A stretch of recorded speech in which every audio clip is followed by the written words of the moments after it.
Et bonsoir tout le monde. Je vais en profiter déjà pour faire un petit planning, enfin expliquer le planning de la soirée. À 20h30, on va faire la deuxième partie de J'ai pas le temps, les origines, suite et fin, hein, parce qu'on va pas trop s'attarder là-dessus non plus. Voilà, on va rester un peu modeste, hein, je vais pas non plus être là pour parler, regarder ma chaîne, regarder mon travail. Ensuite, 21h30, bon, c'est à peu près hein, les horaires, hein, on va pas être hyper. On est flexible, quoi. On va parler des sorties de K-pop de mars et avril. Je vais faire un retour sur Almond Chocolate de Hylit parce que je devais en parler la dernière fois et j'ai complètement oublié. Donc là, si j'oublie de nouveau, voilà, ça va plus ma mémoire. Et ensuite, vers 22h30 à peu près, réagir à réaction à un reportage M6. Alors celui-là, je l'ai pas vu. Donc c'est pour ça que ça va être l'occasion de pouvoir le découvrir ensemble. En fait, je suis tombé dessus par hasard et j'ai vu que ça commençait avec le groupe de dance cover BOG. Et vu que je connais un peu ce groupe et tout, je me suis dit, tiens, c'est intéressant. Et j'ai pas voulu le regarder, j'ai voulu le garder pour ce soir, voilà. J'ai pas le temps, YouTube. Je vous ai parlé la dernière fois comment je suis arrivé là. C'était dû à un problème d'Instagram. Je pouvais plus faire de vidéos de 10 minutes sur Instagram parce que les Instagram TV c'était terminé. Donc j'ai basculé sur YouTube pour pouvoir faire des vidéos, mon avis sur la K-pop. Mais à la base de chez base, si à un moment donné je voulais faire YouTube, enfin des vidéos là-dessus, sur la K-pop, c'était pas mon avis sûr. Le premier format de base que je voulais faire, et si vous avez regardé mes vidéos, ou si vous avez vu les vidéos mais que vous avez une bonne mémoire, vous voyez de quel format je parle. Il s'agit de clips, ou les détails dans des clips de K-pop. Ou même encore, c'est quoi le plan, donc qui est une version des détails dans des clips de K-pop mais plus courte où j'analyse juste un plan.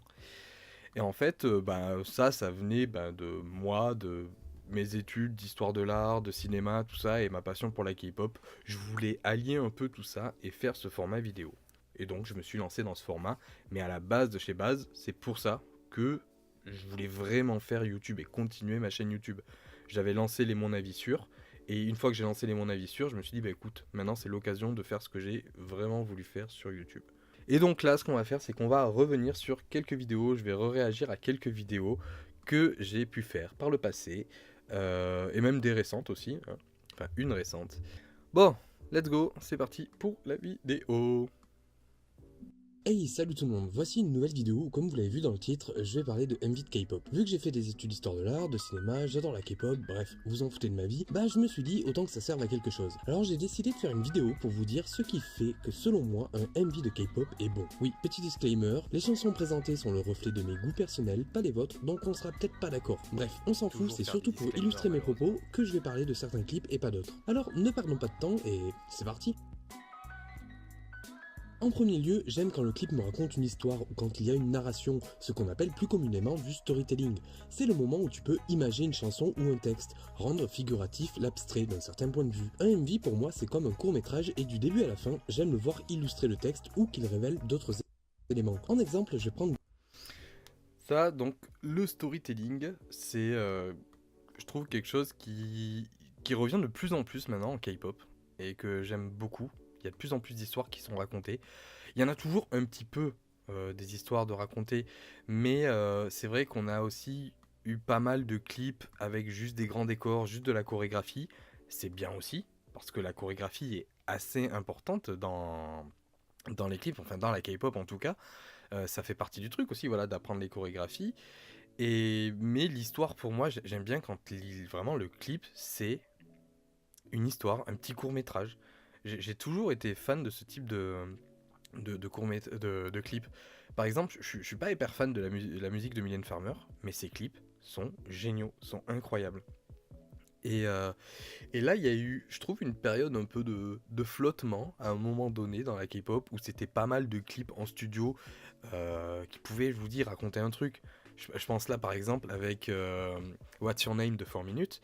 Il y a une histoire avec des zombies et tout derrière, mais concrètement, c'est plus un clip qui va montrer des jolis décors, des couleurs hyper flashy qui vont te rendre aveugle et de la chorégraphie. C'est principalement ça.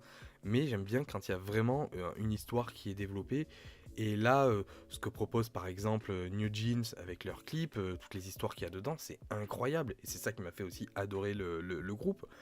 Dans Triple S, on l'a pas trop, mais on a quand même des petites histoires et tout. Mais bon, j'aime bien plus Triple S par exemple au niveau de la façon dont c'est filmé, du coup le concept qu'il y a derrière. Mais c'est vrai que, pardon moto, Triple S, même si j'aime bien les MV, ça fait pas partie de mes MV préférés parce qu'il n'y a pas ce côté histoire qu'il y a derrière. Et voilà, et Espa, il y a eu ça vachement dans les clips, notamment en plus avec tout l'univers qui est développé derrière, avec Kwangia et tout. Et là, on a un groupe là qui arrive, VVS. Avec VVS, ça a l'air d'annoncer aussi quelque chose, enfin en tout cas avec tous les trailers, quelque chose de très cinématographique quoi. Tiara Best Storytelling. Bah Tiara, à part Roly Poly, du coup, Roly Poly, là il y a vraiment une vraie histoire et tout, c'est super marrant en plus comment c'est développé. Mais ouais, les autres groupes, je vois pas trop, faudrait que je replonge dans les autres groupes. Avant, c'était des dramas, les MV. Ouais, il y avait plein d'histoires et tout. Je sais pas, là, je sais pas pourquoi j'ai en tête le clip de Vix. Ah, comment il s'appelle celui. Il y a un clip de Vix et tout, j'ai en tête, je sais pas, qui est un peu horreur et tout. Et ouais, tu vois qu'il y a une histoire et tout derrière et tout qui est racontée. Je pense à Abracadabra là aussi de Brown Eyed Girls. Il y a des trucs là, des éléments qui reviennent et tout. Ouais, on a une grosse époque juste décor et danse. Ouais, mais là, de plus en plus, ouais, on a des histoires qui sont présentes. Mais là, comme tu dis, ouais, Soshi, Young Boss, avec le dernier clip qui est sorti, avec Cold, c'est un petit drama, quoi, l'histoire. C'est ouf, quoi. Je trouve que c'est bien parce qu'avec le clip, ça te permet de développer la musique d'une autre manière que juste la musique et la chorégraphie. Tu peux faire tellement de choses, c'est ça qui est fascinant avec le clip. Waouh, qu'est-ce qui se passe? Ah oui! Merci pour l'abonnement. Waouh, c'est mon premier jingle qui est apparu. On va continuer. Et du coup, ben là, justement, je vais parler de celui avec l'équipe Goblin et qui est très très intéressant au niveau du storytelling, ce que ça raconte, parce que ça parle d'elle en fait. C'est presque un documentaire, quoi. On va regarder la suite. Goblin de Feu Sully. Là, on est vraiment face à un court-métrage avec une introduction, un développement en plusieurs chapitres et une conclusion. D'ailleurs, dans cette introduction, on se retrouve face à une mise en scène proche du documentaire. Le MV s'ouvre sur une confession filmée face caméra, alternant avec des images de notre univers comme si une histoire prenait vie. Sully évoque ses angoisses et ses personnalités et on se demande si tout cela est vrai. Mais quand on connaît la vie de la chanteuse, on se doute que ce personnage qu'elle a créé lui sert de médium pour exprimer tout ce qu'elle a réellement enduré. Et tout le long de la chanson, elle va raconter l'histoire de ces trois personnalités qu'elle ressent au fond d'elle-même. Bon, je vais pas en faire une analyse, mais vous avez compris la mécanique du MV scénarisé. Il me faut une histoire, tout. Je pense que je ferai un jour une vidéo ouais, d'analyse du clip Goblin de Sully. Parce que je pense que c'est super intéressant, vraiment, comment elle a utilisé le clip pour faire passer un message, du coup, derrière assez fort sur elle. Et c'est ouf parce qu'en général, les musiques de K-pop, ça va être surtout parler de thématiques assez généralistes qui vont parler à tout le monde. Je parle vraiment d'artistes K-pop, même si c'est vrai que Sully à ce moment-là s'est détaché de la K-pop en quittant FX et tout. Mais donc elle était un peu dans un circuit quand même un peu à part, en dehors. À ce moment-là, elle était en dehors du système d'idol. Donc elle pouvait se permettre de faire une chanson beaucoup plus personnelle. Mais Sully reste quand même aussi une artiste liée à la K-pop. Et c'est ouf de voir des artistes se livrer comme ça aussi sur leur santé, sur eux-mêmes, ce qu'ils ressentent et tout au fond. Et on a Sunmi qui a fait aussi une chanson avec ses troubles borderline, tout ça. C'est et c'est génial comment elle a voulu le retranscrire à sa façon. Avec une partie documentaire au début, avec une sorte d'interview, et puis après raconter une histoire, mettre de la fiction, avec diverses mises en scène et tout. Et, et puis même le ton de la musique et tout qui est à côté, il y a vraiment tout un truc qui est travaillé, qui est fascinant quoi. Ce clip est génial quoi. Euh, Moi non, peu importe si le MV est riche ou non, moi j'écoute la chanson et je peux lâcher et m'abandonner en quelques secondes à une minute. Ouais, de toute façon, moi les chansons en général, je vois la composition si ça me plaît ou ça me plaît pas. Mais même si le clip peut être joli, si la chanson ça me plaît pas, bon, je passe à autre chose. Sun, demain on reprend les interros. Ouais, allez, demain interro surprise de Sun. Pour Chai Palace. Euh... J'ai lâché un MV, chanson. J'arrête d'écouter sans finir d'écouter, ouais. Je veux l'analyse des Goblins, j'adore cette chanson. Elle a fait qu'une chanson, mais j'ai adoré. Bah, je pense que je le ferai, ouais. Je ferai un truc là-dessus. Et puis même analyser, ben, parler un peu de l'EP. Parce que dans l'EP, ben, par exemple, il y a la chanson On the Moon qui est juste une de mes chansons préférées de tous les temps, quoi. Et à voir. C'est dans les petits papiers.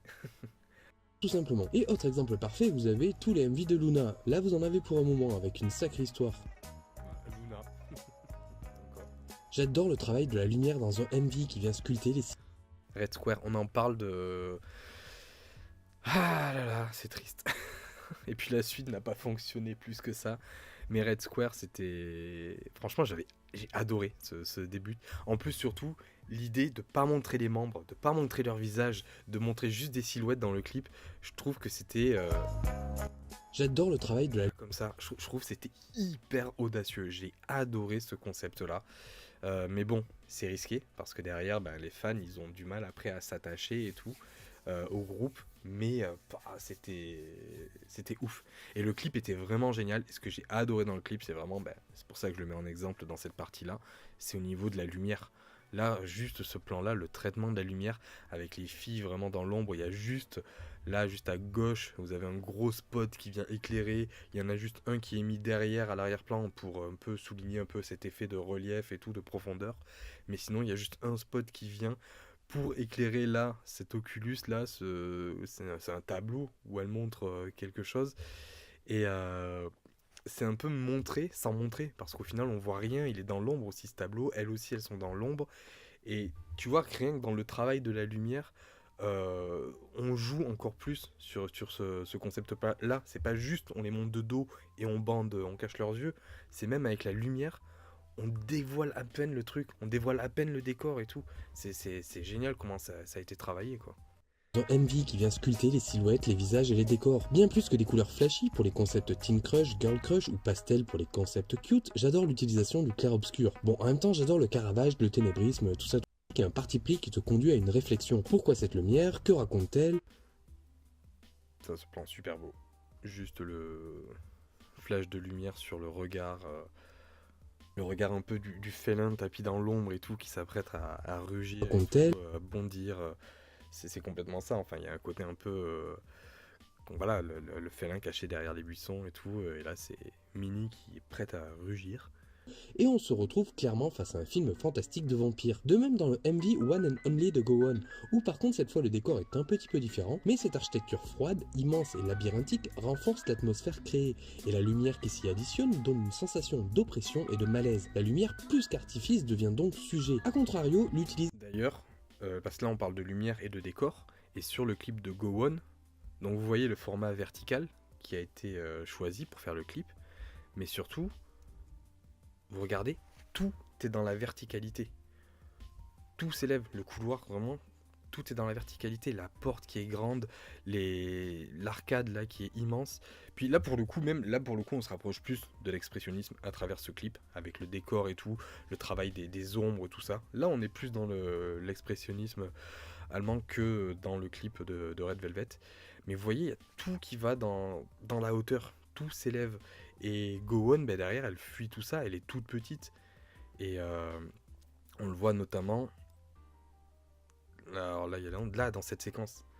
Vous voyez, tout est dans la hauteur. Là, avec notamment cette fenêtre. Et du coup, elle qui est toute petite, là, écrasée. Et justement par rapport à son personnage qui est perdu, tout ça, dans ce décor, qui a perdu la mémoire et tout, c'est assez fascinant, ouais. C'est pour ça que j'adore ces clips-là. Enfin, il y a vraiment quelque chose qui est raconté à travers la mise en scène, à travers les décors et tout. Ça vous raconte beaucoup de choses sur aussi la psychologie des personnages. Et c'est pas anodin. Faut pas croire que les clips de K-pop c'est juste fait comme ça, balancé pour que ça soit beau, pour émerveiller le public. Non, il y en a, et surtout chez DigiPedia, donc la boîte de prod qui ont fait les clips de Luna, et aussi de Triple... non, pas Triple S, du coup, mais Artemis. Du coup, c'est génial, du coup, le travail qui est fait, et eux, ils bossent vraiment leur truc, quoi. Ils sont vraiment en train de créer quelque chose. Enfin, ils ont vraiment créé quelque chose, quoi.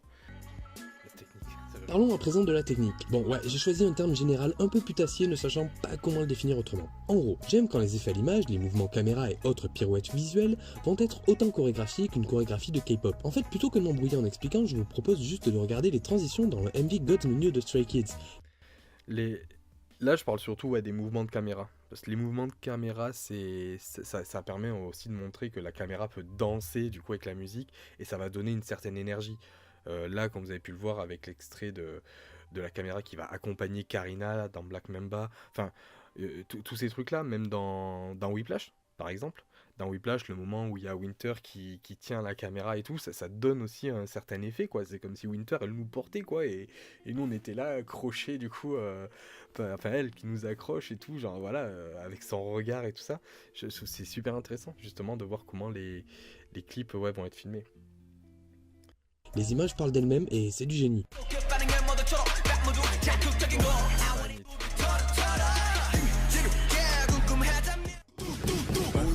Mais là, le mouvement, là, bim, il lance le bras. Je balance. En plus, non seulement il lance le bras, donc il va balancer la caméra va suivre le mouvement, mais en plus vous avez ce cercle là qui est un foreshadowing du coup sur bim, Yeonjin du coup voilà, qui met sa main là comme ça, qui reprend le cercle après qu'on lui a envoyé la caméra. Il y a vraiment un passage et tu gardes la même forme et tout. C'est trop bien d'avoir pensé à ça. Et quand tu vois cette technique là, tu peux pas dire ah, un clip de K-pop, non ça veut rien dire quoi. Un clip de K-pop c'est juste pour faire joli et tout. Il n'y a pas de réflexion et tout derrière. Non, tu peux pas dire ça. Pas quand il y a des techniques comme ça qui sont utilisées. Et c'est trop génial. Ça donne vraiment un dynamisme et tout à l'image, à l'écran. C'est super. Le MV de God's Menu en termes de technique, de caméra et tout, c'est un des meilleurs clips, je trouve. Vraiment. C'est un des meilleurs clips. Ce que je trouve parfait, c'est quand le montage, l'image, le texte et la chorégraphie arrivent à être harmonieux. Et pour moi, le meilleur exemple, c'est Crazy de 4 Minutes, où le montage fusionne bien avec le rythme de la musique. De plus, il traduit parfaitement l'énergie transmise par les textes de la chanson et l'attitude des filles. Et quand Fiona balance son bah ouais, on y croit. Bon, je vais pas vous faire tout l'étalage de toutes les pépites visuelles du MV, mais on a déjà ce bruit de verre qui éclate au refrain avec un travelling arrière violent se poursuivant par un travelling circulaire qui accompagne le mouvement ondulant des corps. Cette phrase est très longue. Du coup... Circulaire qui accompagne le mouvement ondulant des corps. Bruit de glace qui explose avec paf derrière le jump cut et le travelling arrière. Et puis là, bim, travelling circulaire. Et justement, ce travelling circulaire qui va accompagner du coup voilà, le mouvement qu'elles font, c'est... Il y a vraiment une chorégraphie, il y a deux chorégraphies. Il y a la chorégraphie des filles et la chorégraphie de la caméra. C'est ça qui est incroyable dans ce clip. C'est qu'ils font danser la caméra en même temps que les filles. Un petit jump cut avec une frame qui se répète sur Fiona. Ça, ce plan sur Fiona, je ne sais pas pourquoi, mais je le trouve trop bien. Il y a un jump cut et en même temps il répète l'image, du coup, et l'image qui se répète, c'est... Sur Fiona. C'est tout petit mais j'adore. Et surtout cette superposition d'images de Gaeun que je trouve magnifique lors de ce passage plus mélancolique, plus lent et qui s'étale comme la silhouette.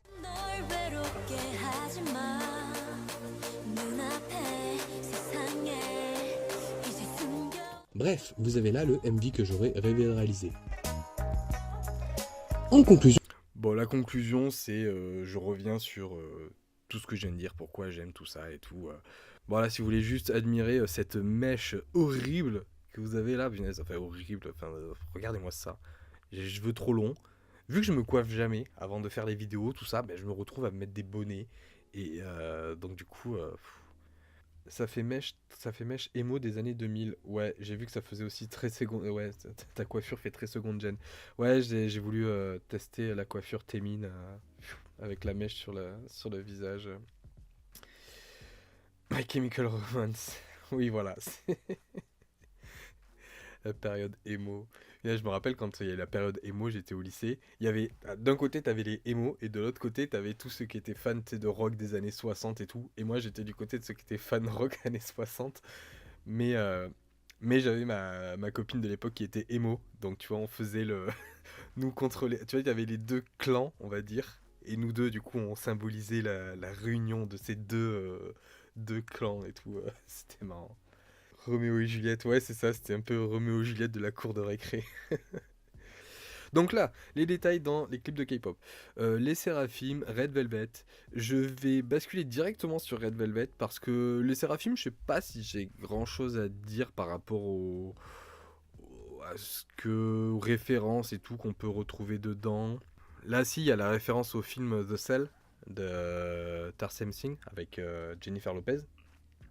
Donc là, vous avez Kazuha avec ces draps blancs qui lui servent d'aile et qui est clairement une référence au film The Cell, quoi. Donc la séquence, elle est juste là, avec l'esprit du tueur en série. Donc si vous n'avez pas vu le film de The Cell, c'est un tueur en série qui kidnappe du coup une fille, une femme, il la met dans sa planque. Bon, ça fait un peu le silence des agneaux, hein, c'est très inspiré de ça. Et Jennifer Lopez, elle, c'est une professeure, enfin docteur spécialiste en fait de l'esprit, tout ça. Et elle va essayer de rentrer dans l'esprit du tueur en série. Parce que je crois qu'il a essayé de se tuer, je sais plus, bref, mais il est dans le coma. Et elle va essayer de rentrer dans son esprit pour essayer de retrouver en fait la fille qui a été kidnappée. Donc en fait, ouais, c'est un mélange de Silence des agneaux et Inception avant l'heure, on va dire. Mais du coup, la photographie du film est incroyable. Tarsem Singh, c'est un gars qui a fait des clips principalement, et tu vois son inspiration des clips et tout à travers ses films. Il a notamment réalisé le film The Fall, qui est très joli aussi, et le film Blanche-Neige, un des Blanche-Neige. En gros, quand il y a Blanche-Neige et le chasseur qui est sorti, lui il a sorti aussi en parallèle sa version de Blanche-Neige. C'est deux versions totalement différentes, hein. La version Blanche-Neige et le chasseur, si vous l'avez vu avec Kristen Stewart, c'est très sombre, c'est très action, tout ça. Lui c'est plus très coloré, très décor artificiel. Et donc ouais, là avec The Cell, c'est un thriller quand même assez dérangeant, hein. C'est pas forcément à mettre entre toutes les mains. Et je trouve ça, et franchement, là, la référence est assez évidente, quoi. Enfin, avec ce plan-là et celui de Kazuha dans les Séraphim, voilà. Et pour moi, ça, c'est pas du. Enfin, je dirais pas à dire que c'est du plagiat. Pour moi, c'est de l'inspiration. Enfin, c'est vrai que c'est peut-être pas cité, c'est pas mentionné. Ça pourrait l'être. Mais là, en général, l'équipe qui réalise des clips dans la K-pop ont pas forcément un droit de parole. Ils disent rien. En général, ils font le taf et après, ils disparaissent. On les met pas en avant. Et c'est là que eux pourraient s'exprimer aussi sur leurs inspirations. Et quand on dit, ah, il y a plagiat, bah, il n'y a pas forcément plagiat des fois. Il y a aussi inspiration. Voilà. Bah, The Cell, franchement, je trouve que c'est le. J'allais dire le meilleur film de Jennifer Lopez, mais j'ai envie de dire c'est le seul bon film avec Jennifer Lopez. Voilà. Ouais, du coup, on va passer à Red Velvet. J'ai juste en fait envie de vous parler d'un truc par rapport au clip d'Irene. En gros, c'est un peu comme ça que je fonctionne un peu pour quand je fais mes vidéos, quand je fais les clips, et je me dis, tiens, il y a quelque chose à dire sur le clip. Là, par rapport au clip Like a Flower, donc j'ai parlé d'un livre, d'un roman, du coup, Aurora. Et comme quoi, ben, ce livre, on retrouve du coup l'histoire de ce livre à travers le clip de Irene. Et c'est vrai qu'au final, le livre, il apparaît très furtivement, quoi. Là, par exemple, hop, il apparaît, attention, là, oh là, juste ici.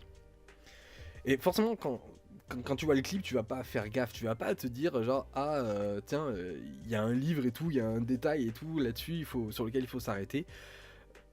Forcément, moi, si je l'ai vu le truc, c'est parce que je suis dans une démarche. Tiens, j'ai l'impression qu'il y a quelque chose caché derrière ce clip. Donc, ce clip-là, je vais regarder plan par plan et je vais voir s'il y a des détails, un truc qui va paraître intéressant. Et des fois, je vais chercher, creuser des trucs et des fois, impasse, hein, je tombe sur un truc, bah en fait non, il y a rien, quoi. Mais là, pour le coup, pour le livre Aurora, pardon, si ça m'est venu à l'esprit, si je me suis dit ok, il y a un truc à travers ce livre, c'est aussi parce que ça m'est déjà arrivé de tomber sur ce cas-là, où un petit détail comme ça, avec un livre, eh bien tu le retrouves dans des films, Et ce petit détail, si tu fais attention, mais ça te raconte beaucoup de choses sur le film. Et ce film-là, je pense à un film en particulier, c'est Yourself and Yours de Hong Sang-soo, réalisateur coréen.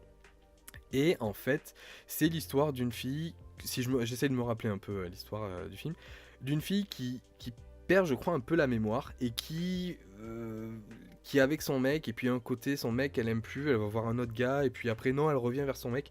Il y a un peu ce truc-là de fille qui est un peu perdue au niveau de ses sentiments, et qui, sans un peu aucune raison, se détache de son gars pour voir un autre gars, et puis il revient vers lui. Enfin, c'est assez particulier. Et en fait, il y a un petit détail. Si tu ne lis pas le coréen, si tu ne parles pas le coréen, tu peux pas forcément le voir comme ça à première vue. Mais il y a une séquence où elle parle dans un restaurant ou un bar, je sais plus. Et sur la table, il y a un livre qui est écrit en coréen, la couverture, et c'est La métamorphose de Kafka. Et en fait, si toi tu vois ce petit détail de la métamorphose là, de Kafka, mais tu comprends en fait l'état du personnage. C'est un personnage qui est changeant, qui se métamorphose justement. Et en fait, bon, ça moi honnêtement je l'ai pas vu, hein. Quand le film, je suis allé le voir, j'ai pas vu ce détail. C'est juste que quand je suis allé le voir, bah, j'étais avec un pote à moi qui est coréen et qui m'a expliqué ça en fait. Il m'a dit: ah, t'as pas fait gaffe le petit détail et tout, le livre et tout. Ben en fait, le livre qu'elle lisait, c'était La métamorphose de Kafka. Et ce qui explique donc la métamorphose de la femme. Et donc là, quand j'ai voulu scruter le clip de Irene, et ben en fait, il y a ce truc qui m'est revenu. En fait, quand j'ai vu le livre, je suis là: ouh, attends. Ça m'est déjà arrivé de voir justement, d'avoir ce truc là d'un livre qui raconte quelque chose sur le film, quoi. Et donc là, je me suis dit: ok, Aurora, je vais regarder. Et donc je me suis penché dessus, sur le texte et tout ça. Et je suis là, mais ah ouais, mais en fait, ça raconte ce que raconte le clip de Irene. Et en fait, voilà, c'est des petits détails comme ça. Et pareil, là, au final, tu te dis: ben ça, c'est pas dû au hasard. C'est pas juste un livre pris comme ça. Non, ça raconte vraiment quelque chose par rapport à Irene qui cherche une personne dans ce clip, et qui au final, cette personne, ben, c'est elle, quoi. Et on le voit avec cette séquence là du morphing. Au final, avec ces visages qui se superposent, c'est tous ces visages qui en composent un seul. Et si vous lisez du coup le roman du coup d'Aurora, ben voilà, vous avez un peu la réponse là-dessus, quoi. Pour usurper la réussite d'une œuvre. Mais si le MV et le groupe est 1000 fois plus famous, peut-on parler de plagiat? Bah après, la question du plagiat n'est pas liée à la popularité d'un groupe. La question du plagiat, c'est lié juste à copier et tout, ou à copier sans vergogne une œuvre et se l'approprier totalement. C'est surtout ça le plagiat, quoi. Reprendre totalement une séquence, que ce soit dans les décors, que ce soit dans le texte, que ce soit dans la gestuelle, tout ça, c'est ça. Mais il y a aussi quand même beaucoup d'hommages, quoi.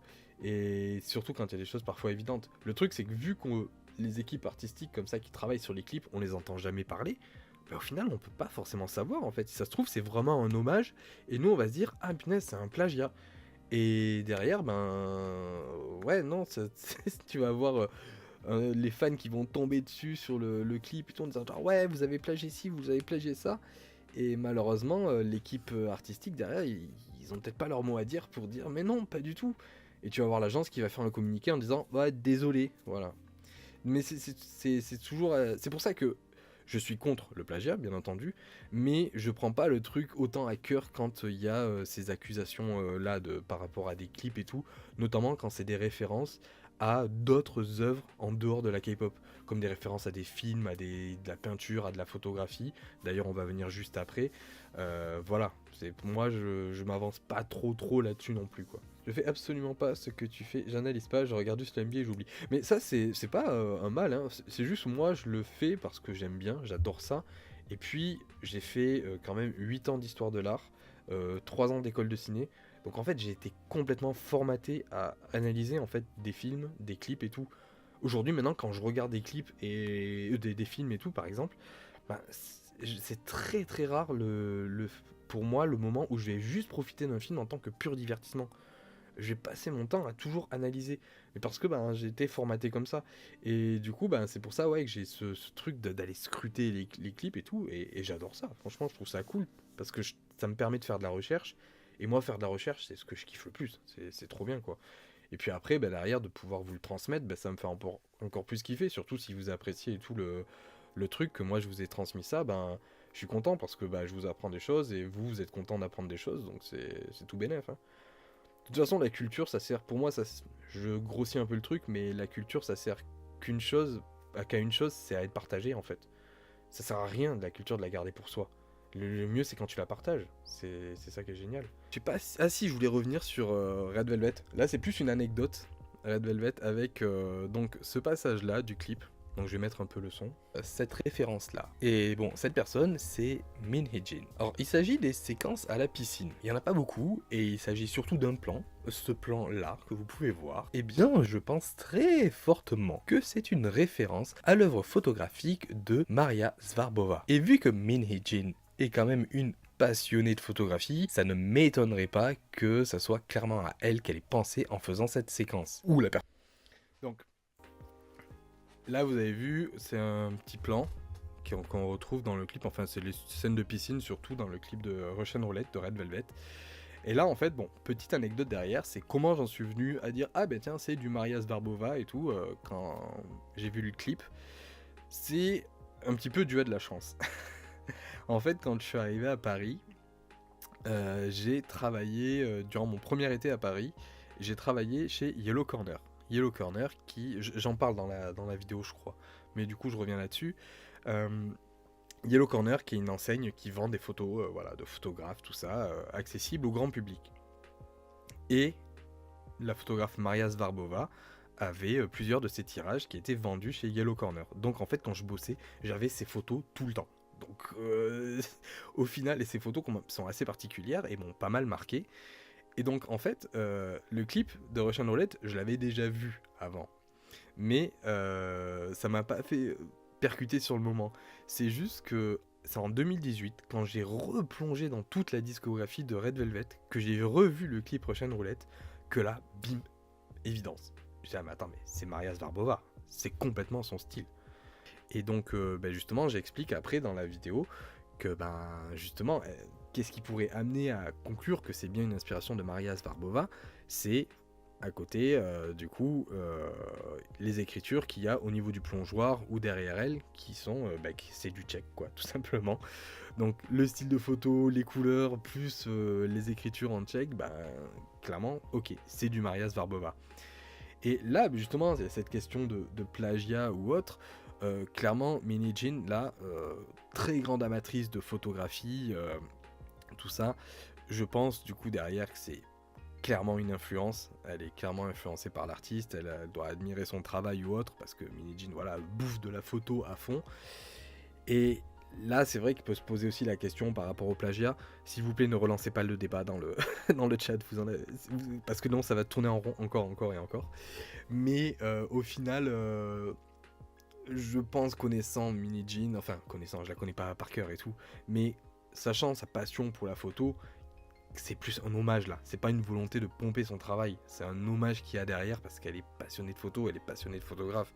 C'est vrai que derrière, il n'y a pas ce truc de crédit, de dire genre oui, voilà, inspiration Maria Svarbova, ça pourrait être, ça devrait même être mis, ça pourrait même plus pousser les gens à découvrir les œuvres des artistes dont Min Hee-jin par exemple, voilà, s'est inspiré.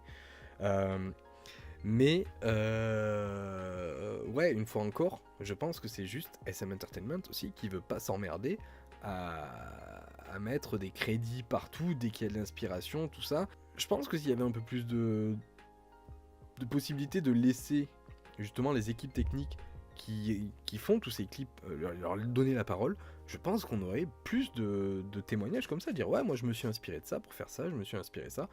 Comme par exemple quand vous regardez un film sur un DVD ou un Blu-ray avec les commentaires du réalisateur qui va vous expliquer tous les détails de chaque scène, les inspirations, tout ça. Si on avait ça comme contenu et tout, je pense que ouais, on pourrait avoir des réals de clips qui nous diraient je me suis inspiré de cette photographe ou de ce film. Mais on l'a pas. Et je pense que les agences s'en foutent, ils veulent pas s'emmerder avec ça. Donc le problème, je pense qu'il vient plus de là. Et maintenant, on va passer aux sorties de mars et avril. Donc je reprends ma petite playlist K-pop 2025. Où est-ce qu'elle est? Elle est ici. Donc, on va voir, donc remonter à partir de mars à peu près. Profitez-en dans cette partie pour parler aussi de vous, vos sorties préférées, qu'est-ce que vous avez aimé, me demander aussi qu'est-ce que moi j'ai aimé. Je vais passer aussi en revue certaines chansons que j'ai aimées, je vais mettre des petits extraits musicaux aussi pour me laisser porter par la musique, voilà. On va voir comment ça se passe.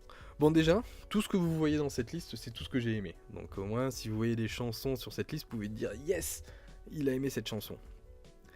Déjà, petit arrêt sur l'EP de Gyubin. Je sais plus s'il est sorti en mars, parce que là, c'est les dates d'ajout. Mais l'EP de Gyubin qui est vraiment top. Et vous avez notamment la B-side Oops, qui est juste trop génial. Pour les amateurs de K-pop pur, voilà, qui sont là à se dire aujourd'hui on n'a plus trop de sons K-pop, aujourd'hui c'est trop mainstream, et ben je vous demande d'écouter Oops de Gyubin et vous allez être satisfait. Au début ça part dans un délire city pop, et là la musique elle s'arrête, elle vous dit non non non non non, tu vas pas écouter de la city pop. Du coup, extrait.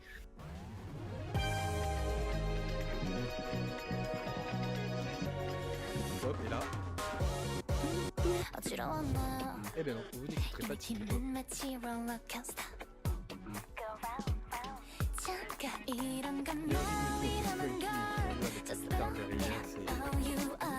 C'est particulier parce que c'est hyper saccadé au début. Mais je sais pas, il y a un côté hyper fun. Enfin, Gyubin c'est du fun quoi, c'est du bonheur à l'état pur.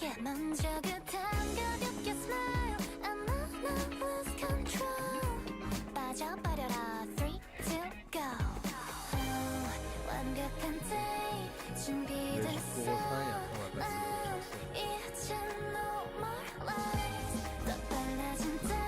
Ça monte, ça monte, ça monte.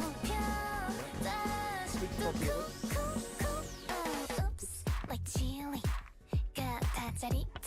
Ah bon, on va apprécier aussi les anti-héros. Vous m'entendez pas?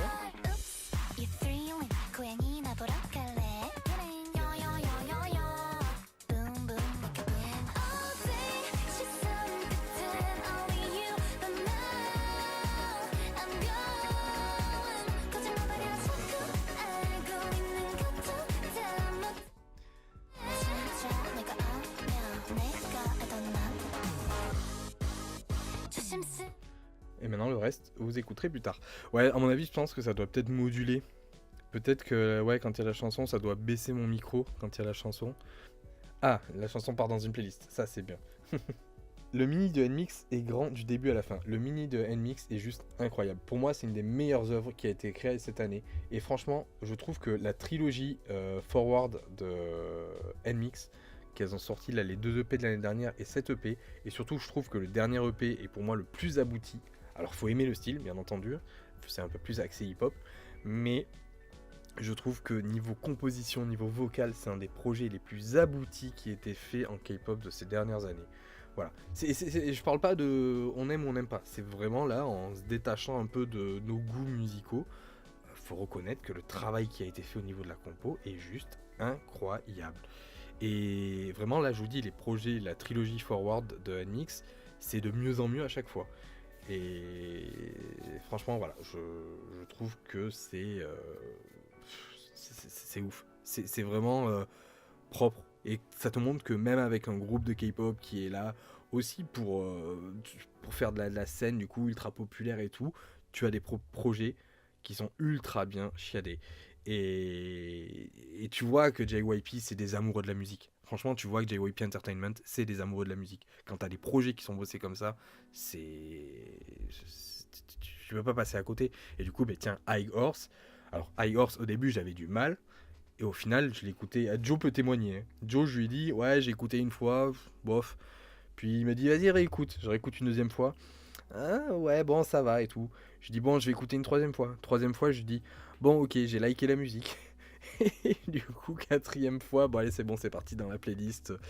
Et la chanson est ouf. Toute la montée et tout qu'il y a tout le long, c'est jouant sur 2 tons différents, c'est incroyable. C'est audacieux aussi comme type de musique. C'est vraiment audacieux.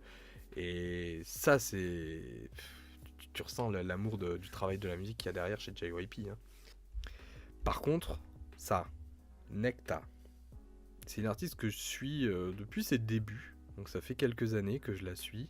Et là, elle a sorti un EP, Séoul Bizarre, que je trouve génial. En termes d'électro, tout ça, c'est vraiment top. Donc là, on n'est pas dans la K-pop, on est dans un circuit un peu plus... je sais pas si elle est indé, mais on est en tout cas dans un circuit beaucoup plus deep. Et c'est un projet, si vous aimez l'électro, franchement, c'est quelque chose vraiment de génial. C'est pas du tout dans le style de The Deep. J'allais dire, si vous aimez The Deep, vous allez aimer ça, mais c'est pas du tout dans le même style. Mais vu que ça reste les deux dans l'électro, franchement, voilà, moi je vous conseille d'écouter Nectar. Bon, on va parler de Les Séraphimes.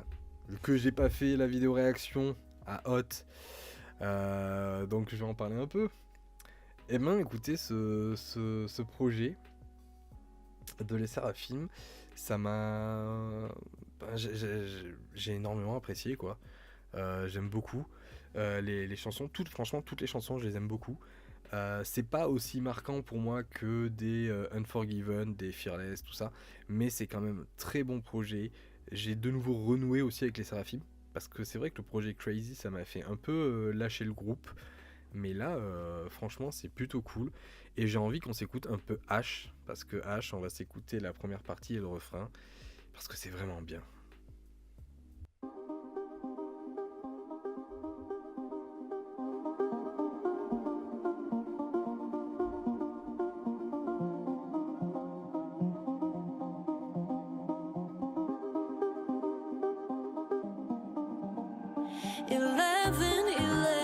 전사들의 침대 위 맴돌 때 난 성냥을 켠 채 까만 밤에 잠겨서서 원해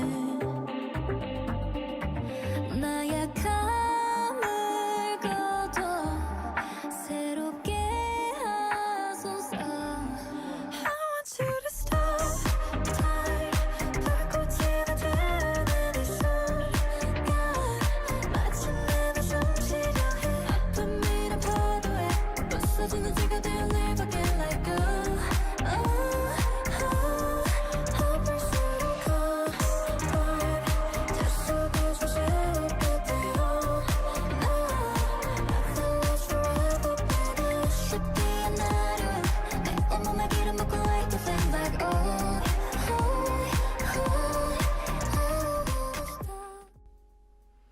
Voilà, arrêt brutal. Mais les Séraphimes ont été énormément critiqués par rapport à leur voix et tout, notamment avec la performance de Coachella, tout ça. Et même s'il y a toujours des retouches pour tous les artistes sur les chansons, tout ça, quand tu as le mixage et tout derrière, franchement, tu vois que ça a été taffé au niveau des voix. Et c'est beau, là tu ressens vraiment des émotions et tout. Après, je vais vous dire très honnêtement, moi ça m'a jamais dérangé, les compétences vocales de les Séraphimes et tout, j'ai toujours aimé. Enfin, à aucun moment je me suis dit, j'aime pas, ça chante mal ou autre. J'ai jamais vraiment porté de grosses attentions à ça. Mais là pour le coup, quand j'entends H, je fais waouh, quoi, c'est beau. Ça te transporte, quoi. Surtout au niveau des émotions qu'elles mettent dans la voix, tu ressens totalement la vibe de la chanson, quoi. Il y a un côté dramatique derrière qui est puissant, quoi. Et puis ça t'élève, quoi. C'est fantastique. Stacy, bébé. Franchement, là ça fait plaisir. Quand Stacy elles sont revenues avec bébé. Franchement, c'est un groupe que j'ai appris à beaucoup apprécier, Stacy. Au début, j'avais un peu de mal et tout, puis finalement, j'ai commencé à aimer. Et puis, je les ai vus en concert en Corée du Sud. Et quand j'ai entendu leur voix en live, en concert, waouh! J'avais déjà entendu parler, je savais quelles étaient leurs compétences, le niveau de leurs compétences vocales. Mais là, quand je les ai découverts vraiment, j'ai eu la chair de poule. Quand elles avaient fait Run to You, j'avais la chair de poule, tellement c'était incroyable, quoi. Et là, avec bébé, elles sont revenues, mais elles m'ont scotché. Elles m'ont foutu un high kick dans la gueule, hein. Vraiment, le côté en plus Eurodance et tout derrière, c'est génial. J'ai bien aimé bébé, mais les autres moins. Ouais, moi j'ai tout aimé. Franchement, Diamond aussi, surtout Diamond. Mais bébé, ouais, c'est tellement au-dessus, bébé. C'est trop bien. Tiens, on parlait de H de Les Séraphimes, il y a aussi l'album H de ISO. ISO aussi, dans les petits artistes et tout, que je conseille, franchement, c'est vraiment cool. Mais pour moi, mon coup de cœur de l'année pour l'instant, en rookie surtout, mon coup de cœur de l'année pour le moment, c'est Kiki. Je surkiffe. Alors, j'ai compris qu'il y en a qui n'ont pas trop apprécié, qui sont pas forcément dans le délire et tout, au niveau des chansons qui sont assez particulières, un peu expérimentales. Mais c'est tellement second degré, je trouve, les chansons et tout, mais en même temps pris au sérieux, quoi. Et je trouve ça aussi audacieux d'un certain côté. Starship, ils auraient pu faire quelque chose d'aussi, je sais pas, majestueux que Hive. Alors je dis pas ça pour décrédibiliser Kiki, hein, dire que Kiki c'est pas bien, hein. Mais Hive, c'est quand même une stature incroyable et tout aujourd'hui dans la K-pop, quoi. Et puis il y a ce concept mode, glamour et tout qui dégage une aura assez fascinante, quoi. Et derrière, tu vois, tu te dis, ouais, peut-être qu'ils auraient pu faire quelque chose de pareil, tout aussi grandiose dans l'apparence. Et au final, je trouve ils ont pris le truc à contre-pied en se disant, ben on veut partir un peu dans la dérision, quoi. On va pas prendre le truc. Enfin, si, c'est très sérieux, justement. Je trouve que c'est là où ça reste très sérieux, c'est que c'est super bien contrôlé. Mais dans l'apparence, c'est du second degré. Ça se prend pas totalement au sérieux. Et c'est hyper audacieux, quoi. Enfin, pour moi, là, Starship, ils nous ont pris de court, quoi. Ils nous ont fait une super surprise. Enfin, pour moi, en tout cas, c'est une super surprise. Et toutes les chansons, je les adore. Toutes les chansons, vraiment, je les adore.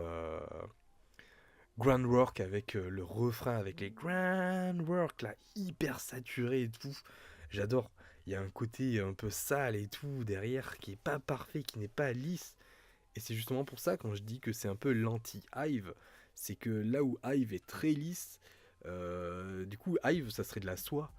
Kiki, ça serait du papier un peu rugueux et tout, mais c'est génial, quoi.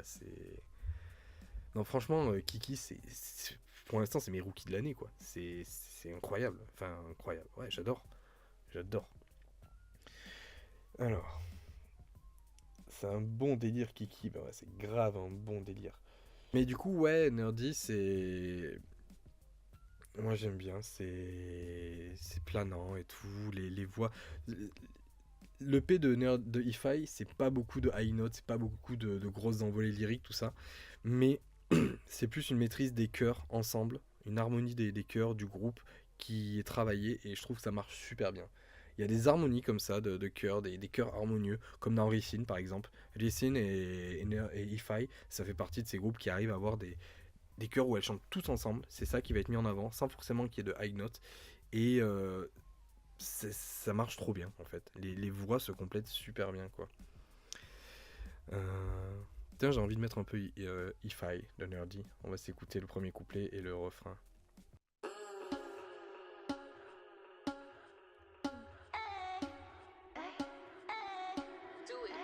어색해 죽겠어 지금 이 party 널 발견한 순간 떼어진 공기 처음 느낀 감정은 out of the blue 일렁이는 파도가 다가 높은 눈치 없는 내 친구 자꾸만 selfie 애써 못 본 척 날 지나쳐 pass It's not cool I'm a fool Cause you What's up with me? 설레는 feels Boy you got me nerdy 이 떨림은 nerdy N-E-R-D-Y Catch my nerdy sign N-E-R-D-Y It's a nerdy vibe 로봇처럼 뚝 딱일지도 몰라 엉뚱해도 it's fine Bon, le Nerdy, c'est vrai que ça, c'est le truc un peu trop facile pour essayer de mettre un petit crochet là pour que ça te rentre en tête et tout. C'est un peu facile, mais ça marche. Enfin, pour moi, en tout cas, ça marche. C'est pas. Voilà, c'est nickel. En tout cas, j'aime bien. C'est la facilité, mais j'aime bien ce genre de facilité, quoi. Il y a Xikers aussi. Xikers, j'ai trop kiffé le P. Alors, je vous dis ça, j'ai trop kiffé le P, mais il y a une chanson que j'ai beaucoup aimé dans les B-sides, mais j'ai oublié laquelle c'est. Voilà. En fait, elle passe parce que des fois, bah, je conduis. J'ai ma playlist, elle en est aléatoire, donc je conduis. Donc je peux pas forcément regarder mon téléphone, du coup, c'est quoi la chanson. Et donc il y en a une qui passe souvent, du coup, que j'aime beaucoup, mais j'ai pas fait gaffe le titre, laquelle c'est, quoi. Euh, mais là, Psychers, j'ai vraiment envie qu'ils viennent en concert, quoi, en France. Enfin, ils sont déjà venus, mais j'ai trop envie là qu'ils reviennent. Là, franchement, pour le coup, j'y vais. S'ils repassent en France, je vais voir Psychers. Ça sera mon premier gros concert de boy group, mais je vais voir Psychers s'ils repassent. Coucou, tu aimes Enhypen? Ben coucou Jojo. Enhypen, c'est, franchement, je vais te dire, ça a été un de mes premiers gros coups de cœur en termes de boy group, notamment avec Drunk Dazed. Parce que Drunk Dazed, c'est une dinguerie sans nom, quoi. Enfin, c'est oufissime.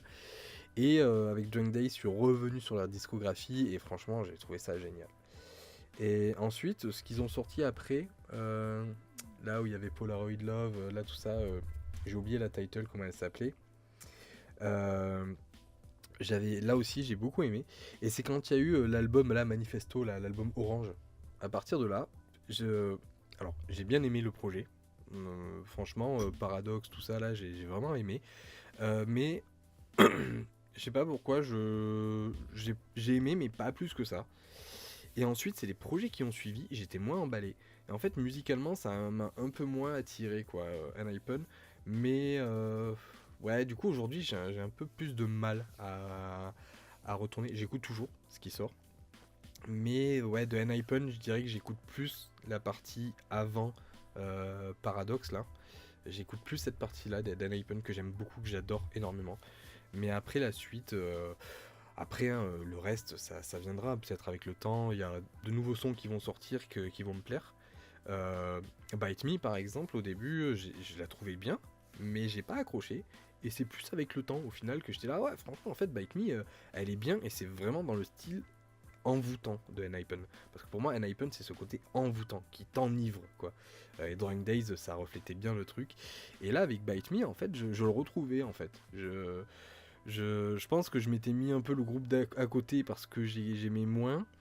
Je m'étais mis la chanson, je veux dire, de côté parce que j'aimais moins. Mais finalement, je pense que je me suis un peu trompé là-dessus parce qu'au final, la chanson, j'aime bien. Mais j'attends, voilà, je suis quand même toujours ce que fait Enhypen, quoi. Parce que voilà, ça reste quand même un de mes boy groups préférés. Et au niveau des musiques, ils ont fait des super trucs, quoi. Oui, on va parler de Almond Chocolate. Pourquoi Almond Chocolate? Pour moi, c'est un chef-d'œuvre. Cette chanson. Alors vous allez peut-être me dire oui mais non je suis pas d'accord, moi j'aime pas la chanson. C'est pas une question de si vous aimez ou pas la chanson. T'as rien à voir avec ça. C'est juste que du coup voilà, c'est un chef-d'œuvre. Il y a des chansons comme ça qui se font, qui sont composées. Il y a énormément de choses dedans. Il y a plein de détails et c'est vrai que vous vous dites ouais mais moi j'écoute une chanson juste comme ça, elle passe et tout. Mais des fois si on creuse un petit peu, on se rend compte de la richesse d'une chanson et c'est ça aussi qui fait sa force. Et c'est comme faire une analyse d'un clip. C'est un clip, tu peux le trouver beau et tout, mais quand tu vas creuser ce clip, au bout d'un moment, tu vas découvrir des choses et tout, et ça va le rendre encore plus intéressant. Il y a des choses, du coup, à manger et tout là-dedans. Et dans Almond Chocolate de Hailey, c'est exactement pareil. Il y a vraiment énormément de choses qui sont racontées dans ce son, quoi, et c'est ça que je trouve génial, quoi. Donc, on va faire une petite écoute. Almond Chocolate. Alors la version japonaise. Parce que bon, je sais qu'il y a la version coréenne qui est sortie. Et sauf que j'ai tellement écouté la version japonaise que j'arrive pas à écouter la version coréenne. Voilà. C'est des petites différences et tout ça, mais voilà. Enfin des petites différences. C'est pas la même langue du tout. Mais vu qu'il y a aussi de l'anglais et tout, ce que je veux dire, c'est pas la totalité de la chanson qui est modifiée. Mais je sais pas, j'arrive pas à écouter la chanson coréenne vu que je me suis habitué à la chanson japonaise. Comme l'inverse, quand vous avez des chansons... alors bon, ça arrive rarement à l'inverse.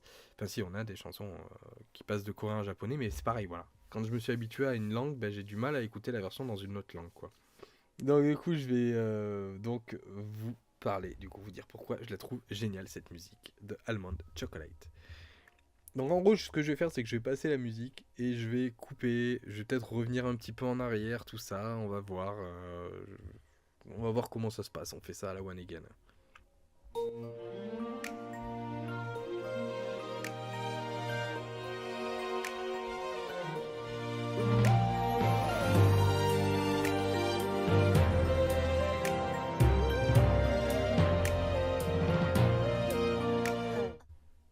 Déjà, première pause.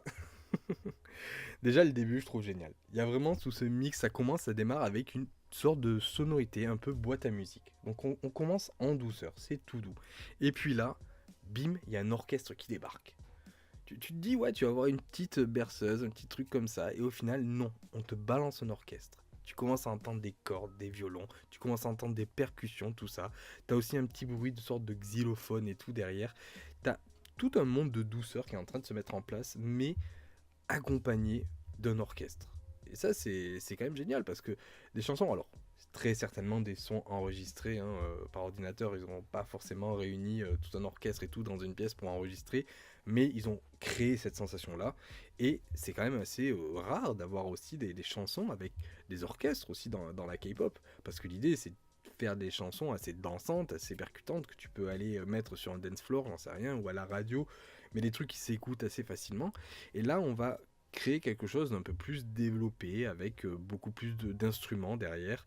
Et je trouve ça intéressant aussi de partir dans ce sens-là, de pas de travailler les chansons. Enfin, vraiment, de prendre ça au sérieux. Et pour moi, c'est ça aussi qui me permet de dire à des gens qui sont là, genre oui, mais la K-pop, c'est pas de la vraie musique. Bah, tu te trompes en fait. Tu te trompes. Il y a déjà les morceaux de base aussi, c'est de la musique et tout, mais il y a des morceaux aussi derrière qui sont là encore pour te prouver encore plus le contraire, quoi. Et Almond Chocolate, pour moi, en fait partie.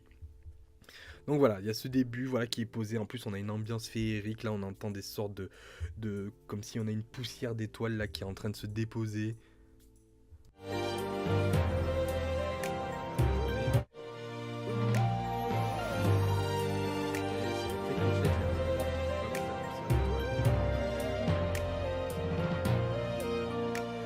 Ils avaient un son un peu distordu aussi derrière.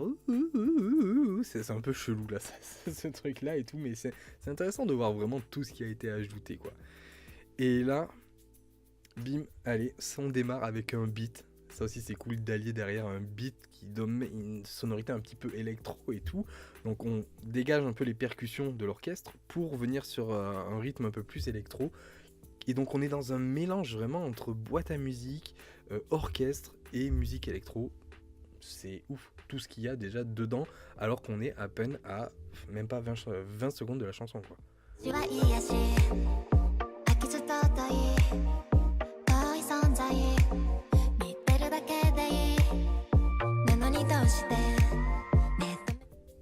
Vous avez entendu les baleines? Il y a des baleines, il y a des bruits de baleines. Vous avez vraiment un chant de baleine qui est ajouté dans la musique.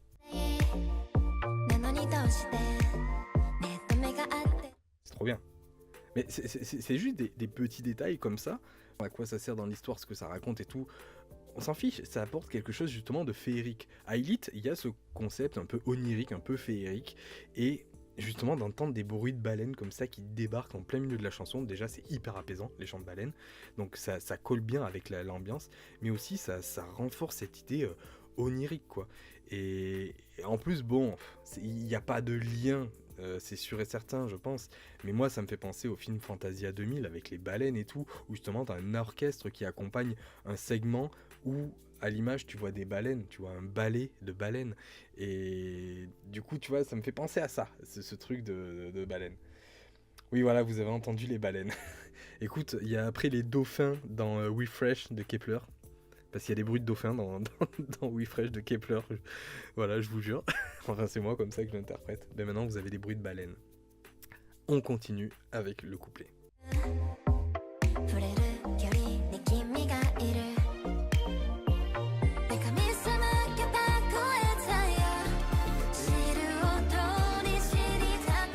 Voix qui s'élève, tout ça, on a le crescendo, c'est génial, voilà, on donne du rythme un peu plus à la musique. Après la douceur, là, on décolle, on commence à démarrer.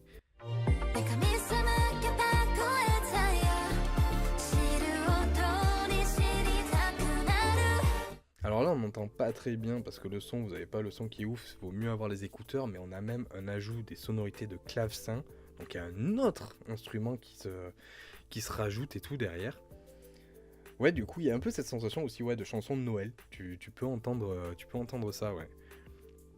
Et donc du coup voilà, on a ce crescendo là qui commence à se mettre en place. 一口かじればそれがいな味にハマってくの Et là, il y a un truc génial qui se passe. Vous allez voir, il y a cette petite montée avec les notes là justement des cordes qui vont accentuer la montée, le crescendo. Puis on a une pause. Et enfin, envolée lyrique. Et ça c'est fort. Et là on est vraiment dans une construction, on est dans une structure orchestrale quoi. C'est le même type de structure. かじればそれがいな味にハマってくの君はまるでアーモンドチョコレート甘い外側苦い内側過剰な摂取ですでに中毒溢れ出すこの気持ち綺麗な瞳手のぬくもりずるいセリフに気まぐれなスマイル Je fais une petite pause. Déjà, vous avez cette envolée lyrique, bon, elle est particulière parce que les voix, elles n'explosent pas forcément. Mais c'est pas le but de la chanson d'exploser. On est dans quelque chose un peu dans une boîte à musique, dans une musique douce, enfin, on est dans quelque chose de, voilà, d'onirique. On n'est pas dans quelque chose qui explose. Et il y a quand même cette envolée lyrique, mais elle reste quand même un peu en retenue. Et c'est bien parce que ça reste quand même dans l'esprit de la chanson. Et c'est ça que je trouve vraiment génial. Et il y a aussi de la flûte. Et pour moi, de la flûte, enfin, je sais pas quelle flûte c'est exactement, mais la flûte dans une musique, j'adore. Voilà, je trouve ça génial.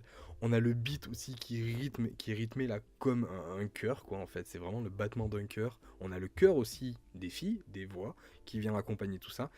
Et on a aussi une instru un peu dans le style disco, un peu du ABBA. Moi, ça me fait vraiment penser à du ABBA, cette chanson. Et je trouve ça vraiment génial d'avoir, en plus de ça, rajouté un style un peu funky dans la chanson. Vous avez vu tous les styles en fait qui viennent, qui convergent là pour créer cette chanson, c'est quelque chose de ouf. Donc on va écouter la suite de la chanson. Oula. 一つ胸のフォルダに君を追加してくたび好きになってく推しはエナジー消える悩み On a eu une petite pause et bim ça repart. C'est juste cette petite pause, je trouve que c'est bien. Ça laisse le temps de... On respire et allez, on relance. Mais on relance avec un rythme un peu plus appuyé. 恋は苦しい触れてく悩み今はどっちがまだ知らないけど高鳴ってることは確か女神様同じ時計に出会えた奇跡ありがとう隠れた世界観に気づけ Alors, il y a des voix un peu nasillardes aussi, bon, dans le style des filles. Faut apprécier ou pas. Moi j'aime bien les voix nasillardes, ça apporte quelque chose un peu différent. C'est pas parfait comme voix, mais ça apporte, je trouve en plus là dans le style de la chanson, ça fait un côté un peu plus un peu naïf et tout, mais qui correspond bien avec le style de la chanson. Je dis pas naïf en mode péjoratif, hein, c'est juste un côté un peu innocent, tout ça. Voilà, ça apporte quelque chose de particulier. 私はきっとラッキーガー君はまるでアーモンドチョコレート甘い外側苦い内側過剰な摂取ですでに中毒溢れ出すこの気持ち君も同じ私だ Alors là aussi, il y a ce truc là qui est génial, c'est que, donc vous avez vu, au final, je vous dis, il n'y a pas de grosses envolées lyriques, enfin, au niveau des voix, je veux dire, c'est pas des high notes et tout, mais c'est plus les instruments qui vont charger d'élever encore plus la musique, et c'est ça qui est génial, c'est que on laisse aussi la place aux instruments, on les laisse parler à eux aussi. Il y a vraiment une synergie, une connexion entre les voix des filles et les instruments. Vraiment, c'est le moment, c'est les filles qui chantent et les instruments qui chantent, on va dire, voilà, pour personnifier un peu tout ça. Et puis là, on a ce bridge qui arrive comme ça, qui est en continu, il n'y a pas de pause, pour le coup, ça y est, la chanson, en fait, elle s'est vraiment lancée, ça continue et ça s'enchaîne. この気持ち君も同じ私だけが知っているだけじゃない魅力甘くとろけ苦く弾けその全てがスペシャル désolé, j'ai coupé avant le refrain. Mais là, vous avez aussi plein de petits instruments. Là, vous avez des bruits, des sonorités électroniques. À un moment donné, alors, je sais pas si là vous l'entendez bien avec le live, mais vous avez des bruits. Vous avez l'impression d'être dans un vaisseau spatial. Vous avez des petits bruits comme ça d'électronique qui sont rajoutés. Et tout ça, ça participe à ce monde onirique. Avec, quand vous faites un rêve, vous contrôlez pas ce qui va arriver, les événements qui vont arriver dans votre rêve. Et là, c'est exactement la même chose dans cette chanson. C'est comme un rêve, voilà. Il y a des éléments qui arrivent comme ça, des chants de baleines, des bruits électroniques, une chanson de ABBA qui débarque comme ça. Il y a vraiment tout plein de trucs qui apparaissent. Il y a même à un moment donné du scratching et tout. Je crois que c'est à ce moment-là qu'on entend du scratching. 苦く弾けその全てがスペシャル君はまるで思ったちょっとね Juste avant le refrain, là, on a du scratch, quoi. C'est ouf, vraiment. Tous les éléments qui viennent composer cette chanson, c'est riche, c'est extrêmement riche. Et puis à la fin, on finit du coup avec la dernière envolée lyrique. On est vraiment même dans l'apothéose carrément. Ce bridge il nous a conduit vers une apothéose. Et on s'écoute la fin de la musique hein, et on voyage. 君はまるで思ったちょっとね甘いそこがは苦い内側過剰な摂取でスペリチュールく溢れ出すこの気持ち綺麗な瞳名のぬくもりセリセリフに決めくれ始め一つ一つ胸のフォルダに君のせい返してくたび輝く世界 Et ça finit comme ça. Le rêve est fini, on se réveille. Voilà. Donc voilà, c'était ma petite analyse donc du coup de Almond Chocolate. Et pourquoi je trouve ce morceau vraiment fascinant. Et c'est un chef-d'œuvre au niveau de la composition. Vraiment, pour moi, tout ce qui a été écrit derrière, ça raconte une histoire. La composition raconte vraiment quelque chose. Elle raconte ce rêve. Et ça fit tellement bien avec le concept d'Aelith.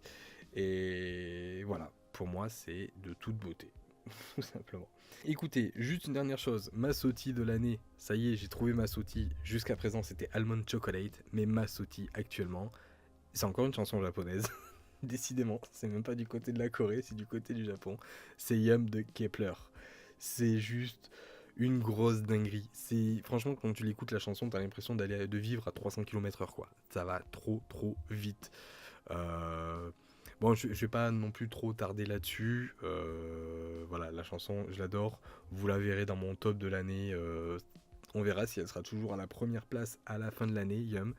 Mais en tout cas, elle sera dans le top, c'est sûr et certain. Parce que ça va être très difficile, je pense, de prendre sa place. Parce que vraiment, je vous dis, hein, je l'ai défoncé la chanson. Je l'ai défoncé, je l'ai poncé, mais à un rythme incroyable.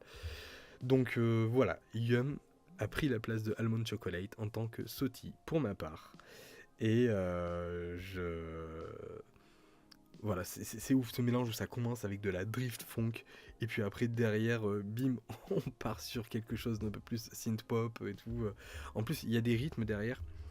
Il y a un rythme derrière, un beat. Alors je pense qu'on est dans un rythme plus afrobeat tout ça, mais j'écoute aussi un peu de chansons de Kuduro.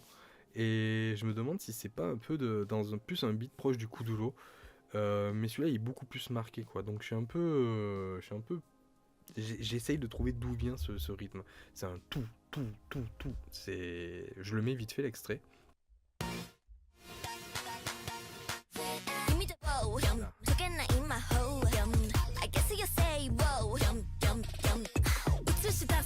Voilà, c'est ce rythme-là. Ça fait très dancehall aussi, mais je sais que j'ai déjà entendu ça dans pas mal de chansons et tout. J'ai une idée très précise en tête de ce que ça pourrait être, mais en fait j'ai une chanson même en tête, mais impossible pour moi qu'elle revienne, donc bon, voilà. Mais en tout cas j'adore ce rythme-là. Yum est incroyable, elles auraient dû la sortir en Corée, mais ouais, de ouf. mais tellement de ouf et tout pour aller essayer de récupérer des wins là au Music Show et tout. Mais c'est vrai que c'est. Après, je me demande si, vu que Kepler marche quand même très bien au Japon, quand même, j'ai vu des gens dire ouais, que le groupe représentatif de la quatrième gen chez les girl groups au Japon, c'était par exemple les Seraphim, tout ça. Alors, je pense que Ice One est plus représentative, mais il y a Ice One et même Kepler quand même sont quand même au-dessus, parce que Kepler ont quand même charté sur le chart Oricon, elles ont quand même placé très très haut. Je crois qu'elles ont atteint la deuxième place sur le chart Oricon. Franchement, qui est quand même assez énorme pour un groupe issu de l'industrie coréenne de base. Mais Kepler sont très très appréciés au Japon. Et je me demande si l'agence, ben, maintenant, n'essaye pas de miser un peu plus sur le Japon que sur la Corée. C'est une interprétation, hein, j'ai pas la réponse. Mais je me demande si, justement, ils se disent, bon, au Japon, on cartonne, donc on va balancer les gros tubes au Japon. Après, bon, j'ai vu passer en message et tout sur le serveur de Monsieur Parapluie, comme quoi les sons japonais de Kepler étaient meilleurs que les sons coréens. Bon, pour ma part, je trouve les sons. Dans les deux cas, j'adore les sons, donc bon, je peux pas me prononcer là-dessus. Mais ouais, je sais pas, j'ai pensé à ça en me disant que quand ils ont sorti Yum pour le Japon, je me suis dit peut-être qu'ils cherchent juste maintenant à séduire plus le public japonais que le public coréen. Mais bon, après, vu que c'est Kepler, prochain comeback coréen de Kepler, on aura, je pense, Yum version coréenne en B-side, j'en suis sûr et certain. Pour un groupe étranger, c'est toujours exceptionnel de grimper sur l'Oricon. Mais ouais, carrément, enfin, surtout qu'en plus, le public japonais est très attaché à leur groupe japonais. Et surtout, en plus, aujourd'hui, bah, vu il y a plus Machiro dans le groupe, ça fait une japonaise en moins. Pour le public japonais, enfin, je sais pas après à quel point ils sont attachés à Kepler juste pour le groupe ou pour les membres japonaises, mais parce que je sais que les Japonais ils sont à fond derrière Made in pour les soutenir, malgré les histoires, les controverses qu'il y a eu, ils sont à fond derrière Made in, les Japonais, pour soutenir Machiro notamment. Donc du coup je me dis est-ce qu'ils sont toujours là aussi, les fans de Machiro par exemple, ben, pour Kepler quoi. À voir. Mais en tout cas Kepler au Japon c'est bien, hein, franchement, et bravo à elle. Et j'aime trop Kepler. Franchement, j'aimerais vraiment les voir en concert, Kepler. C'est le groupe que j'ai un peu lâché, certes, pour les suivre, même s'ils écoutent toujours les musiques. J'ai un peu lâché le groupe en dehors d'écouter les musiques. Mais c'est un groupe auquel je suis énormément attaché. Et je vous avoue, quand il y a eu la possibilité du disband du groupe, j'ai eu peur. Franchement, j'aurais été grave triste que le groupe ça se termine. Il se terminera un jour, hein, c'est sûr et certain. Mais franchement, ils viennent en concert en France, je vais les voir direct, quoi. J'aime trop Kepler, j'aime trop leur musique. J'aime trop le groupe aussi, d'avoir suivi Girls Planet et tout. Voilà, j'aime trop Kepler. On va réagir au reportage de M6 sur la K-pop, justement. J'ai chopé un reportage que j'ai vu. Non, que j'ai pas vu justement, que j'avais pas vu. Je me dis, tiens, bah, celui-là, j'ai envie de le voir et tiens, je vais le garder pour le live, pour réagir à ce reportage qui a été fait. On va voir si ce qui se dit c'est bien ou si c'est pas bien. Bon, alors ce reportage, si je l'ai choisi de M6, c'est notamment, comme je disais en début de live, c'est parce qu'il y a le groupe de dance cover BOG. BOG que j'ai rencontré donc en 2018, parce qu'à cette époque, ben, je m'intéressais un peu au dance cover K-pop. Non, ouais, du coup, BOG, en fait, voilà, je m'intéressais au groupe de dance cover K-pop et j'avais envie de faire un projet de documentaire sur les dance cover K-pop et notamment comment la K-pop est diffusée à travers ses fans, que ce soit avec les vidéos, les youtubeurs K-pop, avec les dance covers K-pop notamment et aussi les communautés de fans. Je voulais partir de ce point de vue-là, et c'était un projet que je voulais développer à mon école de cinéma, là, en dernière année, quand j'étais en spécialisation documentaire. Et donc, bah, le premier groupe que j'ai rencontré, c'est BOG. Et j'étais en contact avec Dorine, qui fait partie du groupe, que vous allez voir donc dans le reportage. Dorine, qui est une personne géniale, extraordinaire, voilà, trop trop géniale, très belle rencontre et tout dans ma vie. Et qui donc m'a ouvert les portes donc des dance covers K-pop et avec qui ben, j'ai pu sympathiser tout ça, qui m'a présenté aussi Julien, Monsieur Parapluie. Donc voilà, et donc j'ai voulu les suivre pour faire ce projet. Bon, au final, un projet qui n'a pas abouti parce qu'à la base, ça devait être un TP que je devais faire pendant mon cours, là, enfin mon année scolaire. Et finalement, vu que j'ai dû partir de Paris au moment où on préparait le projet pendant 3 jours pour des raisons personnelles. Et bien en fait quand je suis revenu, vu que j'étais pas là pour le cours de préparation, et ben ils ont changé de sujet. Donc au final on n'a pas pu faire mon sujet. Mais je me suis dit je vais quand même faire mon projet. Et mon projet que je voulais faire, donc on a commencé à filmer avec des potes et tout, on a commencé à suivre BOG, on a suivi aussi d'autres groupes de dance cover. Et je me suis retrouvé même, je devais faire aussi filmer un medley qu'elle devait faire en dance cover devant l'Arena pour le concert de 80s le 17 mars 2020. Sauf que le 17 mars 2020, qu'est-ce qui s'est passé? Eh ben, il y a notre Macron qui a fait une petite annonce, qui a déclaré la guerre au Covid et qui a dit hop, ben vous allez être confinés. Donc, je n'ai pas pu faire ce projet de filmer le dance cover là, du medley de 80s là, pour le concert. Et ensuite, après, derrière, ben, le projet que j'avais commencé à filmer, ce qui est pire, c'est que derrière, tout ce que j'avais filmé, commencé déjà à filmer avec le projet, et bien en fait, j'ai... Dans les rushs, tout ce qu'on avait filmé, il y a une partie des rushs, mon pote qui avait filmé, qui était à la caméra, n'avait pas rec, n'avait pas enregistré. Donc en fait, il y a tout plein de choses qu'on a filmées qui n'ont pas été filmées. En fait, il avait filmé, mais il n'avait pas fait gaffe quand il appuyait sur rec. Ben en fait, il appuyait sur rec quand il voulait couper en fait la caméra. Donc en fait, on a des plans de caméra qui traînent, qui filment le sol, qui... Un peu comme Chloé tout à l'heure qui nous a dit là de baguette, qui avait son montage qu'elle devait faire avec une personne qui filmait ses pieds. Ben en fait, je me suis retrouvé avec ça. Et l'autre partie des rushs, eh bien en fait, ma carte mémoire, ce qui s'est passé, là, c'était que j'avais voulu transférer les rushs sur mon ordi pour faire de la place sur ma carte SD. Et sauf qu'en fait, ce que je n'ai pas fait gaffe, c'est que sur mon ordi, j'avais plus de place. Donc en fait, les fichiers étaient stockés, mais pas vraiment stockés. Et donc j'ai effacé ma carte SD. Et quand j'ai effacé ma carte SD, ça m'a effacé tous les rushs. Donc en gros, tous mes rushs que j'avais fait filmer pendant des mois avec BOG, avec les autres, j'ai tout perdu. Et là, ben, j'étais dégoûté.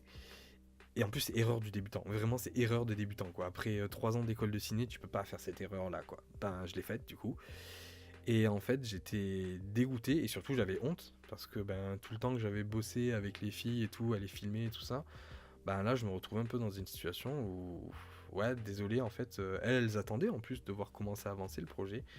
Et ben, j'avais plus rien. Et j'ai un peu honte, du coup, j'en ai pas parlé de suite. Et un jour, bon, je l'ai dit à Dorine, je lui ai dit, voilà, désolé, en fait, j'ai tout perdu, les rushs. J'ai pas osé aller vers vous, je me trouvais nul et tout. Et c'est un peu comme ça que j'ai abandonné le projet, quoi. Et puis après, vu qu'en plus, à ce moment-là, c'est tombé au moment où il y a eu le Covid, et moi, je sortais de mes études de cinéma, je postulais pour des boîtes de production de documentaires, je trouvais rien, tout le monde me disait non et tout. Donc j'ai un peu lâché l'affaire, et donc ouais, c'est un peu pour ça que j'ai mis ça derrière, quoi. Et donc, bah, maintenant, on va réagir au reportage sur M6, sur la K-pop. K-pop, Graines de Star. D'ailleurs, Graines de Star qui était une émission sur M6. Un mercredi soir, entre les tours de la Défense.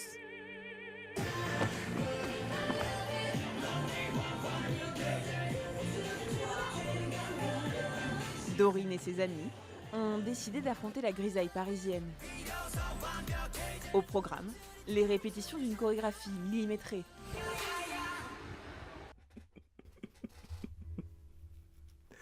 Alors, c'est bien parce que là, on l'a eu au bout de 20 secondes, 25 secondes, le chorégraphie millimétrée. On l'a pas eu au tout début dans les 5 premières secondes, on l'a eu au bout de 25 secondes. Bravo M6, vous avez fait un effort. Vous avez réussi à tenir au moins 20 secondes de plus que d'habitude. Le reportage, je sais pas de quand il date. Attends. Un an, 9 novembre 2023. Donc c'est quand même assez récent, quoi. Et donc je sais pas s'il y en a qui sont... Bon, peut-être qu'il y en a qui sont pas sur Paris, qui connaissent pas trop.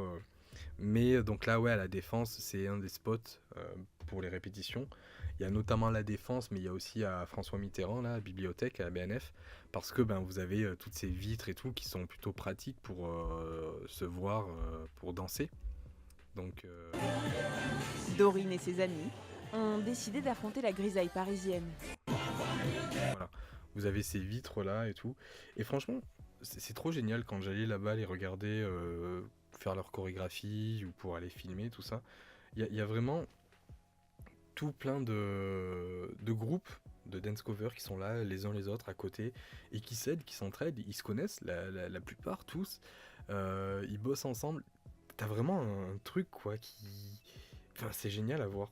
Moi je trouve que c'est génial, c'est trop bien de voir comment la K-pop a réussi à créer ça quoi. C'est un peu comme ouais, tous les mouvements aussi que tu as pu avoir, hip-hop et tout, avec les gens qui se retrouvent pour danser dans la rue, tout ça. Pour moi, c'est une forme d'art urbain, le dance cover K-pop. Il y a tous les codes de l'art urbain où tu te retrouves entre groupes à te débrouiller avec ce que tu as sous la main pour pouvoir faire tes chorégraphies, à utiliser l'environnement de la rue pour faire tout ça. Et, euh, et surtout, ouais, d'avoir ce groupe-là, et puis le poster sur les réseaux sociaux, de le mettre en avant et tout.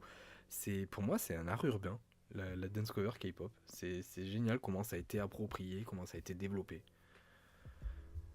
Bon, je veux pas me lancer des fleurs, mais c'est ça, tu vois, par exemple, qui pourrait dire M6, qui pourrait être intéressant. Mais c'est vrai que c'est un peu pointu. Donc, les gens qui vont regarder ça de base, c'est pas des gens qui vont être passionnés de K-pop. Leur cible principale, ça va être des personnes lambda. Mais c'est intéressant aussi d'expliquer, tu peux expliquer et dire aussi qu'est-ce que c'est vraiment les dance cover K-pop. C'est pas juste reprendre les chorégraphies au millimètre de ses artistes préférés. Non, c'est tout un truc, vraiment. Parce que des fois, t'as des battles, hein. Quand tu vas aux soirées K-pop, t'as des battles de danse entre les danseurs et tout. C'est génial tout ça. Tu vas avoir des compétitions aussi de dance cover. Vraiment, c'est un truc, vraiment. C'est ouf, quoi. Putain, ça me donne envie de redécouvrir. Ah, ça me donne envie de revenir avec B.O.G, là, de les revoir et tout, tous danser et tout. C'était trop bien cette époque. Dorine et ses amis ont décidé d'affronter la grisaille parisienne.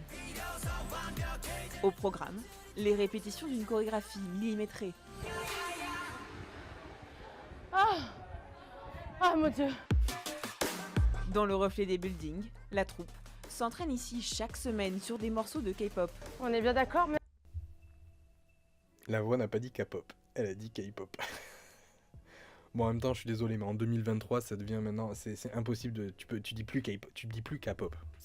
Non, là, c'est un scandale. Surtout M6 qui ont fait énormément de reportages, tu peux plus dire K-pop. Même si vous êtes de côté opposé, vous avez le même pied. Hein.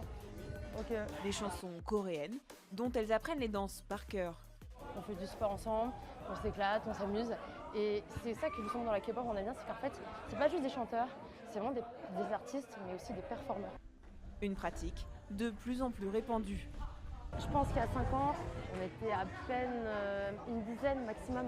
Là, ce soir, il doit y avoir au moins une dizaine de groupes, et chaque groupe doit être à peu près minimum 5-6. Mais c'est vrai que moi, quand j'ai rencontré B.O.G, ça commençait déjà à bien se développer, du coup, les dance covers. J'avais déjà commencé à en voir en 2016, quand je suis arrivé à Paris. Parce qu'à Toulouse, au début, il n'y avait pas vraiment, quoi. Il y en avait peut-être, mais tu les voyais pas, les groupes de dance covers. Et quand je suis arrivé à Paris en 2016, c'est vraiment la première fois que j'en ai vu. C'était à Beaubourg, là, sur la fontaine de Beaubourg. Et les filles dansaient sur Boombaya. Et c'est là que j'ai découvert les dance covers K-pop, en croisant ce groupe de filles là qui dansaient sur Boombaya. Et là, j'ai commencé à chercher, à regarder sur internet. Et c'est vrai qu'il y avait quelques groupes. Tu découvrais 2-3 groupes et tout, à droite, à gauche. Mais après, quand je suis arrivé donc en 2018, donc on est 2 ans plus tard, hein, c'était 2 ans plus tard. Mais là, ça a commencé vraiment à se développer de plus en plus, les groupes de dance cover. Et j'ai l'impression que ouais, c'est aux alentours de 2019, ouais, enfin 2000, ouais, peut-être 2000, après le Covid, ouais, qu'il y en a encore plus qui sont créés. Surtout même, j'ai vu qu'il y avait des groupes de dance cover que j'ai vus avant Covid et donc que je suivais après Covid, où il y a plein de nouveaux et nouvelles membres qui sont venus rejoindre les rangs, quoi. Et je me demande si c'est pas aussi cet effet confinement, tout ça, qui a permis aussi à ces personnes, ces jeunes et tout, de se dire vas-y, je vais sortir et rejoindre des groupes de K-pop et tout. Et il y a plein de nouveaux groupes qui sont créés de dance cover. Je pense que ça a été un peu un des effets positifs, on va dire, derrière de ce confinement. Après, je pense ça avec énormément enfin, avec des pincettes quand même, parce que j'ai pas fait d'analyse dessus concrète, hein. Mais j'ai l'impression qu'il y a vraiment un truc qui s'est passé après le Covid, où il y a plus de groupes et plus de gens qui ont envie de sortir, se mettre dans des groupes de dance cover et tout, et c'est génial. La K-pop Comprenez, la pop coréenne est un style musical né dans les années 90. Des troupes de garçons ou de filles appelées idols par leurs fans.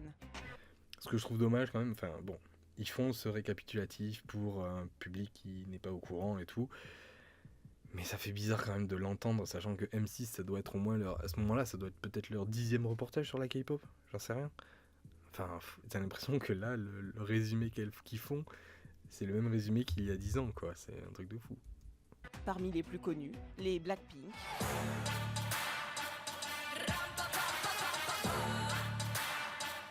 ou encore BTS. Un style et une mise en scène. Bon, la K-pop, c'est Blackpink et BTS. Faudra vous y faire, hein. Ça changera jamais. Pour les médias français, la K-pop, ça sera toujours Blackpink et BTS. Non, mais c'est normal. C'est les groupes qui font le plus parler, donc c'est normal qu'ils en parlent. Mais c'est dommage de voir aujourd'hui ne parler que de ça, en fait, parce que même pour ceux qui ne connaissent pas, ils vont juste se dire, ok, c'est juste Blackpink et BTS. Et ceux qui ne connaissent pas vont dire, tiens, bah, je vais aller regarder Blackpink et BTS. Et s'ils n'aiment pas, ils vont avoir juste une idée de la K-pop, qui est Blackpink et BTS. C'est ça, en fait, qui est dommage, quoi. Et je dis pas qu'ils devraient citer tous les artistes et tout ça, quoi, mais ils pourraient montrer d'autres noms, quoi. Quelques-uns, tu vois, une poignée de connus, de moins connus, c'est... Pour varier tout ça, pour que les gens qui ne connaissent pas se disent, ah tiens, bah, j'ai vu l'image, genre Purple Kiss. Bon, c'est quoi ce truc? Tiens, j'ai vu des visuels. Bah ok, je vais aller voir, quoi. Même si c'est pas forcément le groupe le plus connu, mais au moins ça peut pousser les gens à découvrir autre chose, quoi. Donc, ouais, ça reste toujours dommage, quoi. Et puis ça reste, bon, très enfin, en fait, les reportages de K-pop sont des caricatures d'eux-mêmes, en fait. Au final, ça devient des caricatures à avoir toujours la même chose, quoi. Soignés dans des clips qui font grimper le compteur de vues. L'an dernier, 80 millions d'albums ont été vendus. Un business juteux pour la Corée du Sud qui inonde la planète avec ses cultures musicales.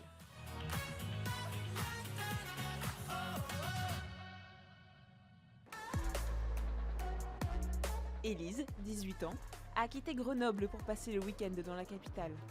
Salut. Ça va? Ça va et vous? Oui, ça va. Cet après-midi, elle retrouve Léa et Lisa, deux amies, avec qui elle partage sa passion. Merde, j'ai oublié, là on est sur le boulevard Sébastopol, c'est ça?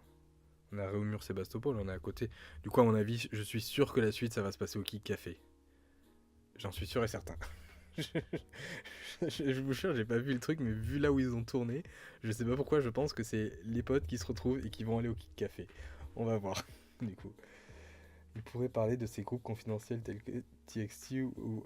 Ouais, mais même si TXT, c'est connu, Sonyoshide, mais enfin, Sonyoshide, ça, c'est très connu, mais c'est vrai que bon, à l'international, ils vont pas choisir ça, mais pourtant, Sonyoshide qui ont marqué l'histoire quand même de la musique coréenne, et surtout, Sonyoshide en Corée, c'est important, quoi, c'est un truc de ouf, c'est historique.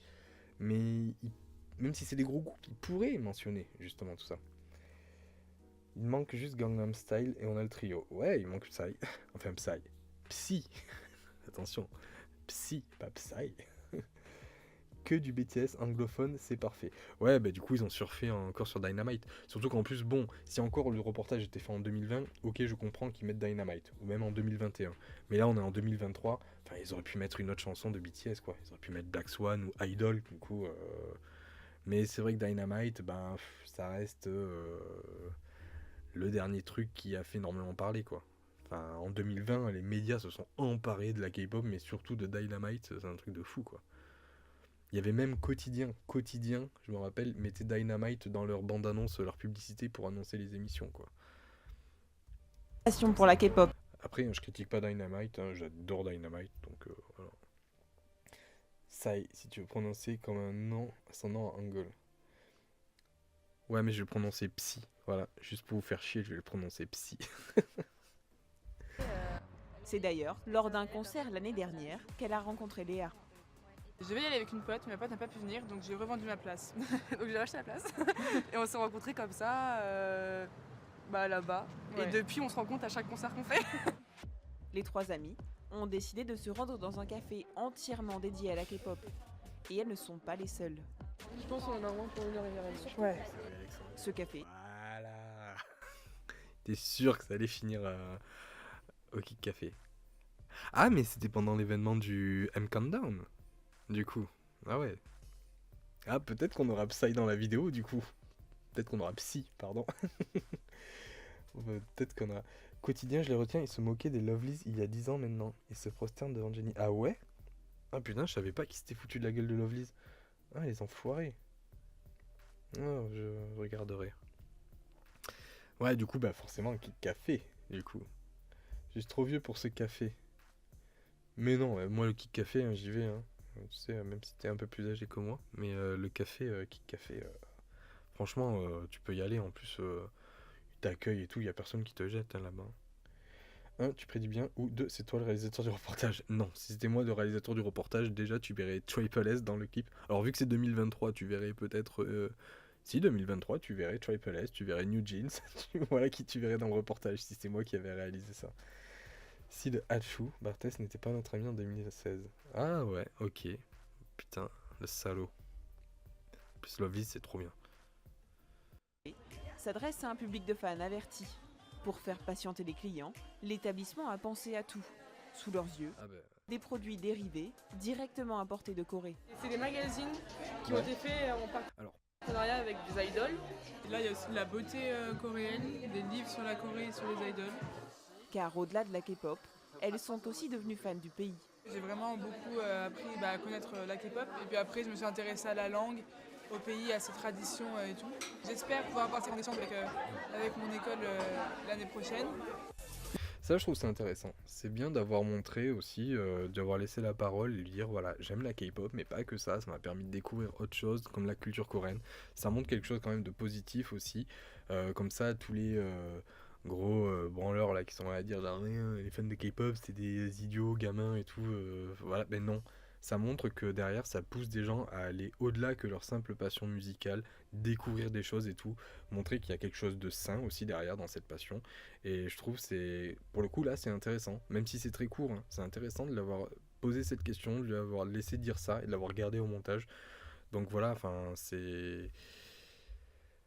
Voilà, enfin je suis désolé, et là si quelqu'un derrière vient à dire juste ouais non c'est juste des abrutis et tout qui écoutent leur musique, bah en fait là la personne se montre encore plus à quel point elle est conne quoi cette personne, parce que ben ouais tu critiques juste une personne qui a une passion et qui en plus derrière au-delà de cette passion pour la musique va découvrir autre chose, va découvrir une autre culture, va s'intéresser à un autre pays et tout. Enfin c'est bien voilà de montrer ça. Mais en attendant, c'est un tout autre voyage qui attend Élise et ses copines ce soir. Direction l'U-Arena à Nanterre. On va au concert qui s'appelle M Countdown. En fait, c'est une émission qui est Avant de me faire attraper le col par des Blink ou autre, je viens de lever les yeux au ciel, hein, c'est pas parce que c'est Blackpink, mais c'est juste parce que M6 utilise encore du Blackpink ou du BTS. Ça ne change pas. Je sais pas, du coup elle a une sacoche 80s, pourquoi ils mettent pas du 80s? Les gens ils font pas forcément faire gaffe, surtout ceux qui ne connaissent pas. Vraiment c'est ça tu vois que je comprends pas. C'est qu'ils vont mettre en avant des groupes populaires juste, tu vois, BTS, Blackpink le mentionner, mais clairement les gens si tu leur mets les musiques comme ça par exemple, ils vont pas savoir. Ceux qui connaissent pas, ils savent pas que c'est du Blackpink. Donc pourquoi tu n'en profites pas pour mettre d'autres chansons de K-pop? Comme ça au moins ça permet aux gens de découvrir, de se dire tiens ça c'est bien. Ah ben c'est ni Blackpink ni BTS, bah ça me permet de découvrir autre chose quoi. Donc je suis pas contre qu'il y ait du Blackpink ou du BTS et tout, et c'est normal aussi qu'ils l'utilisent parce que ben c'est deux des plus gros groupes de la K-pop quand même qui ont marqué l'histoire de la K-pop, c'est tout à fait légitime qu'ils soient mentionnés, mais faut en profiter ouais pour balancer autre chose quoi. transcrit en Corée, normalement c'est une émission coréenne. Et en fait, le principe c'est qu'il y a plusieurs artistes qui passent en même temps, qui font chacun quelques chansons et voilà. Taemin, Psy et 80s dans la même line-up, c'est un truc de dingue, jamais... C'est jamais arrivé auparavant. Ouais. En coulisses, nous rencontrons le boys band NCT Dream. Oui, je vous ai déjà raconté l'anecdote de NCT Dream quand je les ai vus au Lotte Family où je crois que j'ai perdu en audition, je sais pas combien tellement ça gueulait dans le public. Un truc de fou. Mais du coup, c'est bien au moins. Du coup, d'arriver au M Countdown parce qu'au moins ils ont d'autres groupes, ils présentent d'autres groupes. Même si c'est un groupe SM Entertainment, du grosse agence, voilà, c'est NCT. Mais au moins ça présente d'autres artistes. Donc c'est bien d'un autre côté qu'ils aient pu venir au M Countdown. Oh, l'interview de Excité à l'idée d'être à Paris. J'adore. Cette ville est super photogénique. J'adore Paris. 나라와 도시에서 공연을 했고 On a fait une longue tournée dans le monde entier. Impossible de choisir le pays qu'on préfère. Notre rôle, c'est de transmettre les bonnes ondes de notre culture. Des ambassadeurs dont l'influence dépasse parfois celle des dirigeants du pays. Qu'est-ce que ça vous fait de savoir que vous êtes plus connu que la plupart des politiciens coréens? C'est marrant ce type de question quand même.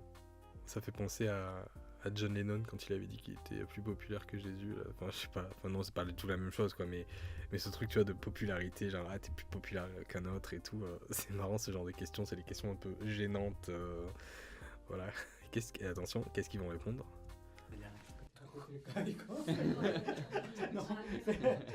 No, but not Sans commentaire. Voilà. C'est exactement le type de réaction à laquelle je m'attendais. La gêne. Bon, au final, l'interview, il se barre déjà. Bye bye. Ok. Un instrument du soft power coréen bien rodé, puisque ce soir, la salle sera pleine. Pourtant, les places ne sont pas données. Élise et Léa ont payé 185 € chacune.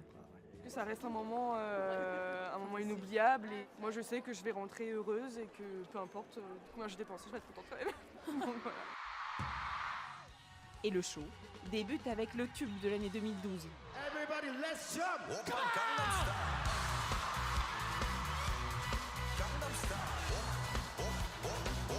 À 45 ans, Psy, le chanteur de Gangnam Style,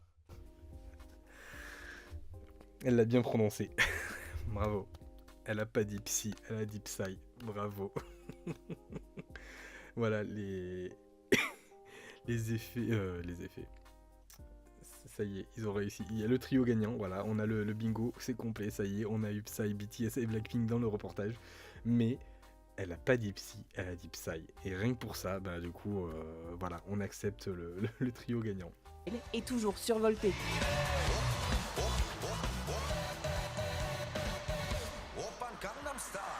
Et précède la jeune génération de la K-pop avec Ça va, ouais, 80s le son et ses 8 chanteurs.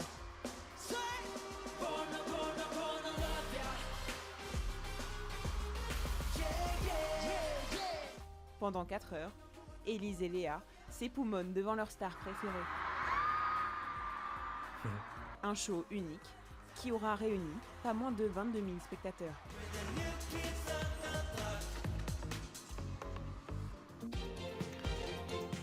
Je suis désolé, mais quand tu vois une bonne ambiance comme ça dans un concert, avec les gens Moins qui de s'éclatent, 22 qui 000 sont contents, qui spectateurs. sont heureux, je suis désolé, mais il faut vraiment être juste un gros connard pour en venir à dire que les fans de K-pop sont bizarres, c'est de la merde et tout ça, quoi.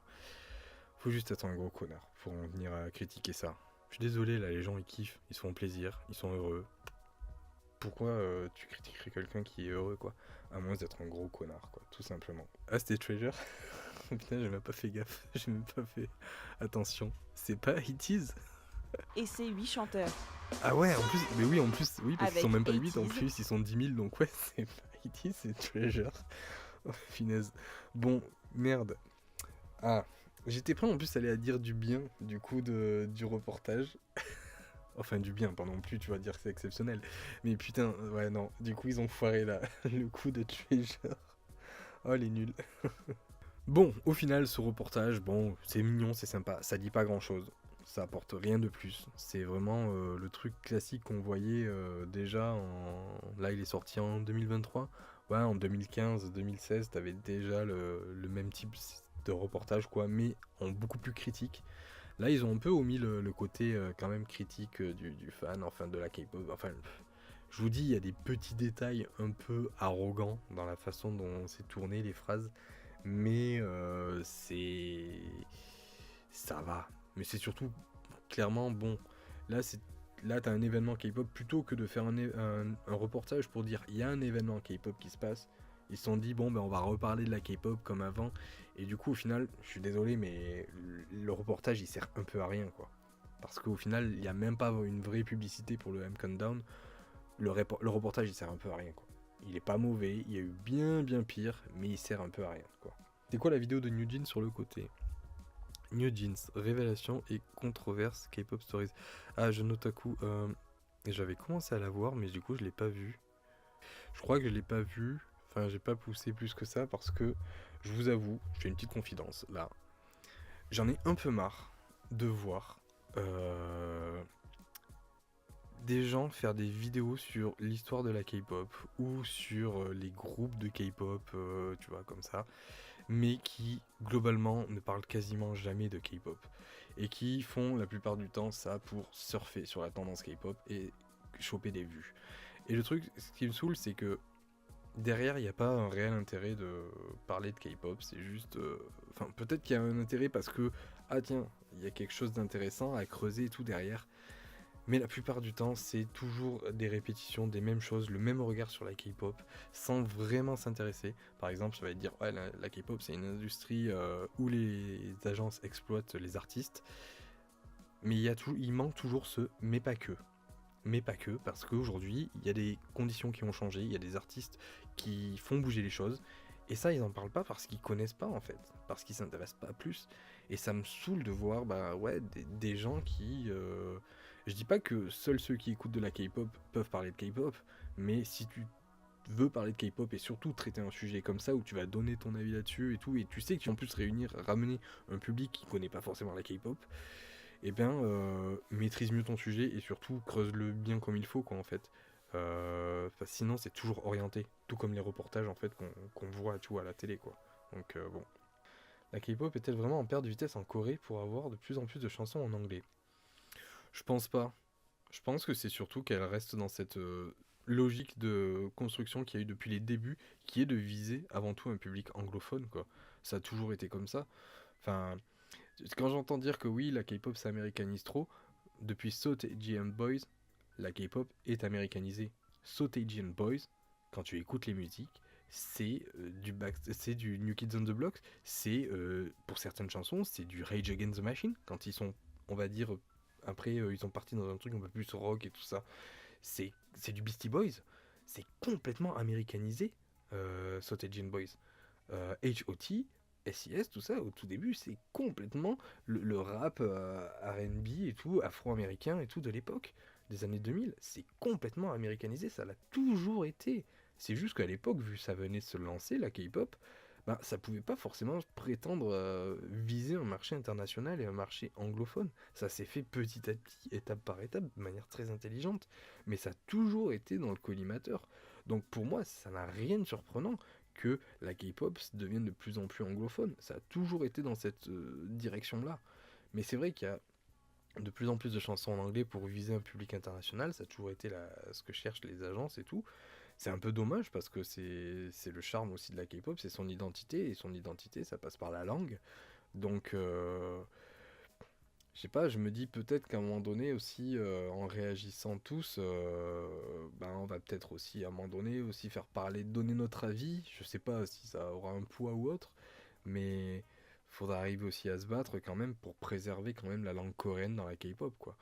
Voilà, même si je pense qu'il y en aura toujours du coréen, quoi, mais il y aura pas des groupes full anglais. Enfin, tous les groupes ne vont pas se transformer en groupes full anglais. Non. Parce qu'il y a des groupes, il y a des agences, certains groupes, par exemple, je prends un groupe comme Woowa, par exemple, l'agence de Woowa, Woowa n'aura jamais la prétention d'aller tenter de conquérir le marché américain. Donc, c'est un groupe, tu continueras à avoir des parlants coréens parce que ils savent que ça sera avant tout la Corée le marché principal, quoi. Voilà, donc je pense que ça crèvera jamais le coréen, mais faut quand même le préserver.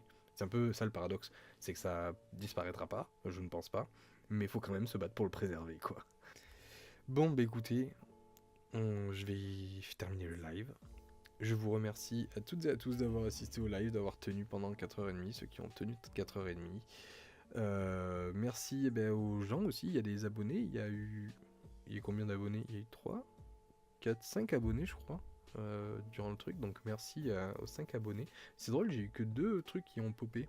J'ai eu que 2 alertes d'abonnement, alors que pourtant j'ai eu 5 abonnements. Donc merci tout le monde, en tout cas les nouveaux venus, nouveaux et nouvelles venues. Bonne nuit à toutes et à tous.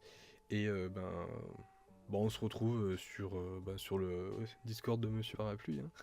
Je viendrai faire ma girouette et tout sur les sorties musicales. Voilà. Allez, merci beaucoup, merci à vous. Bisous bisous et bonne soirée. Ciao, ciao.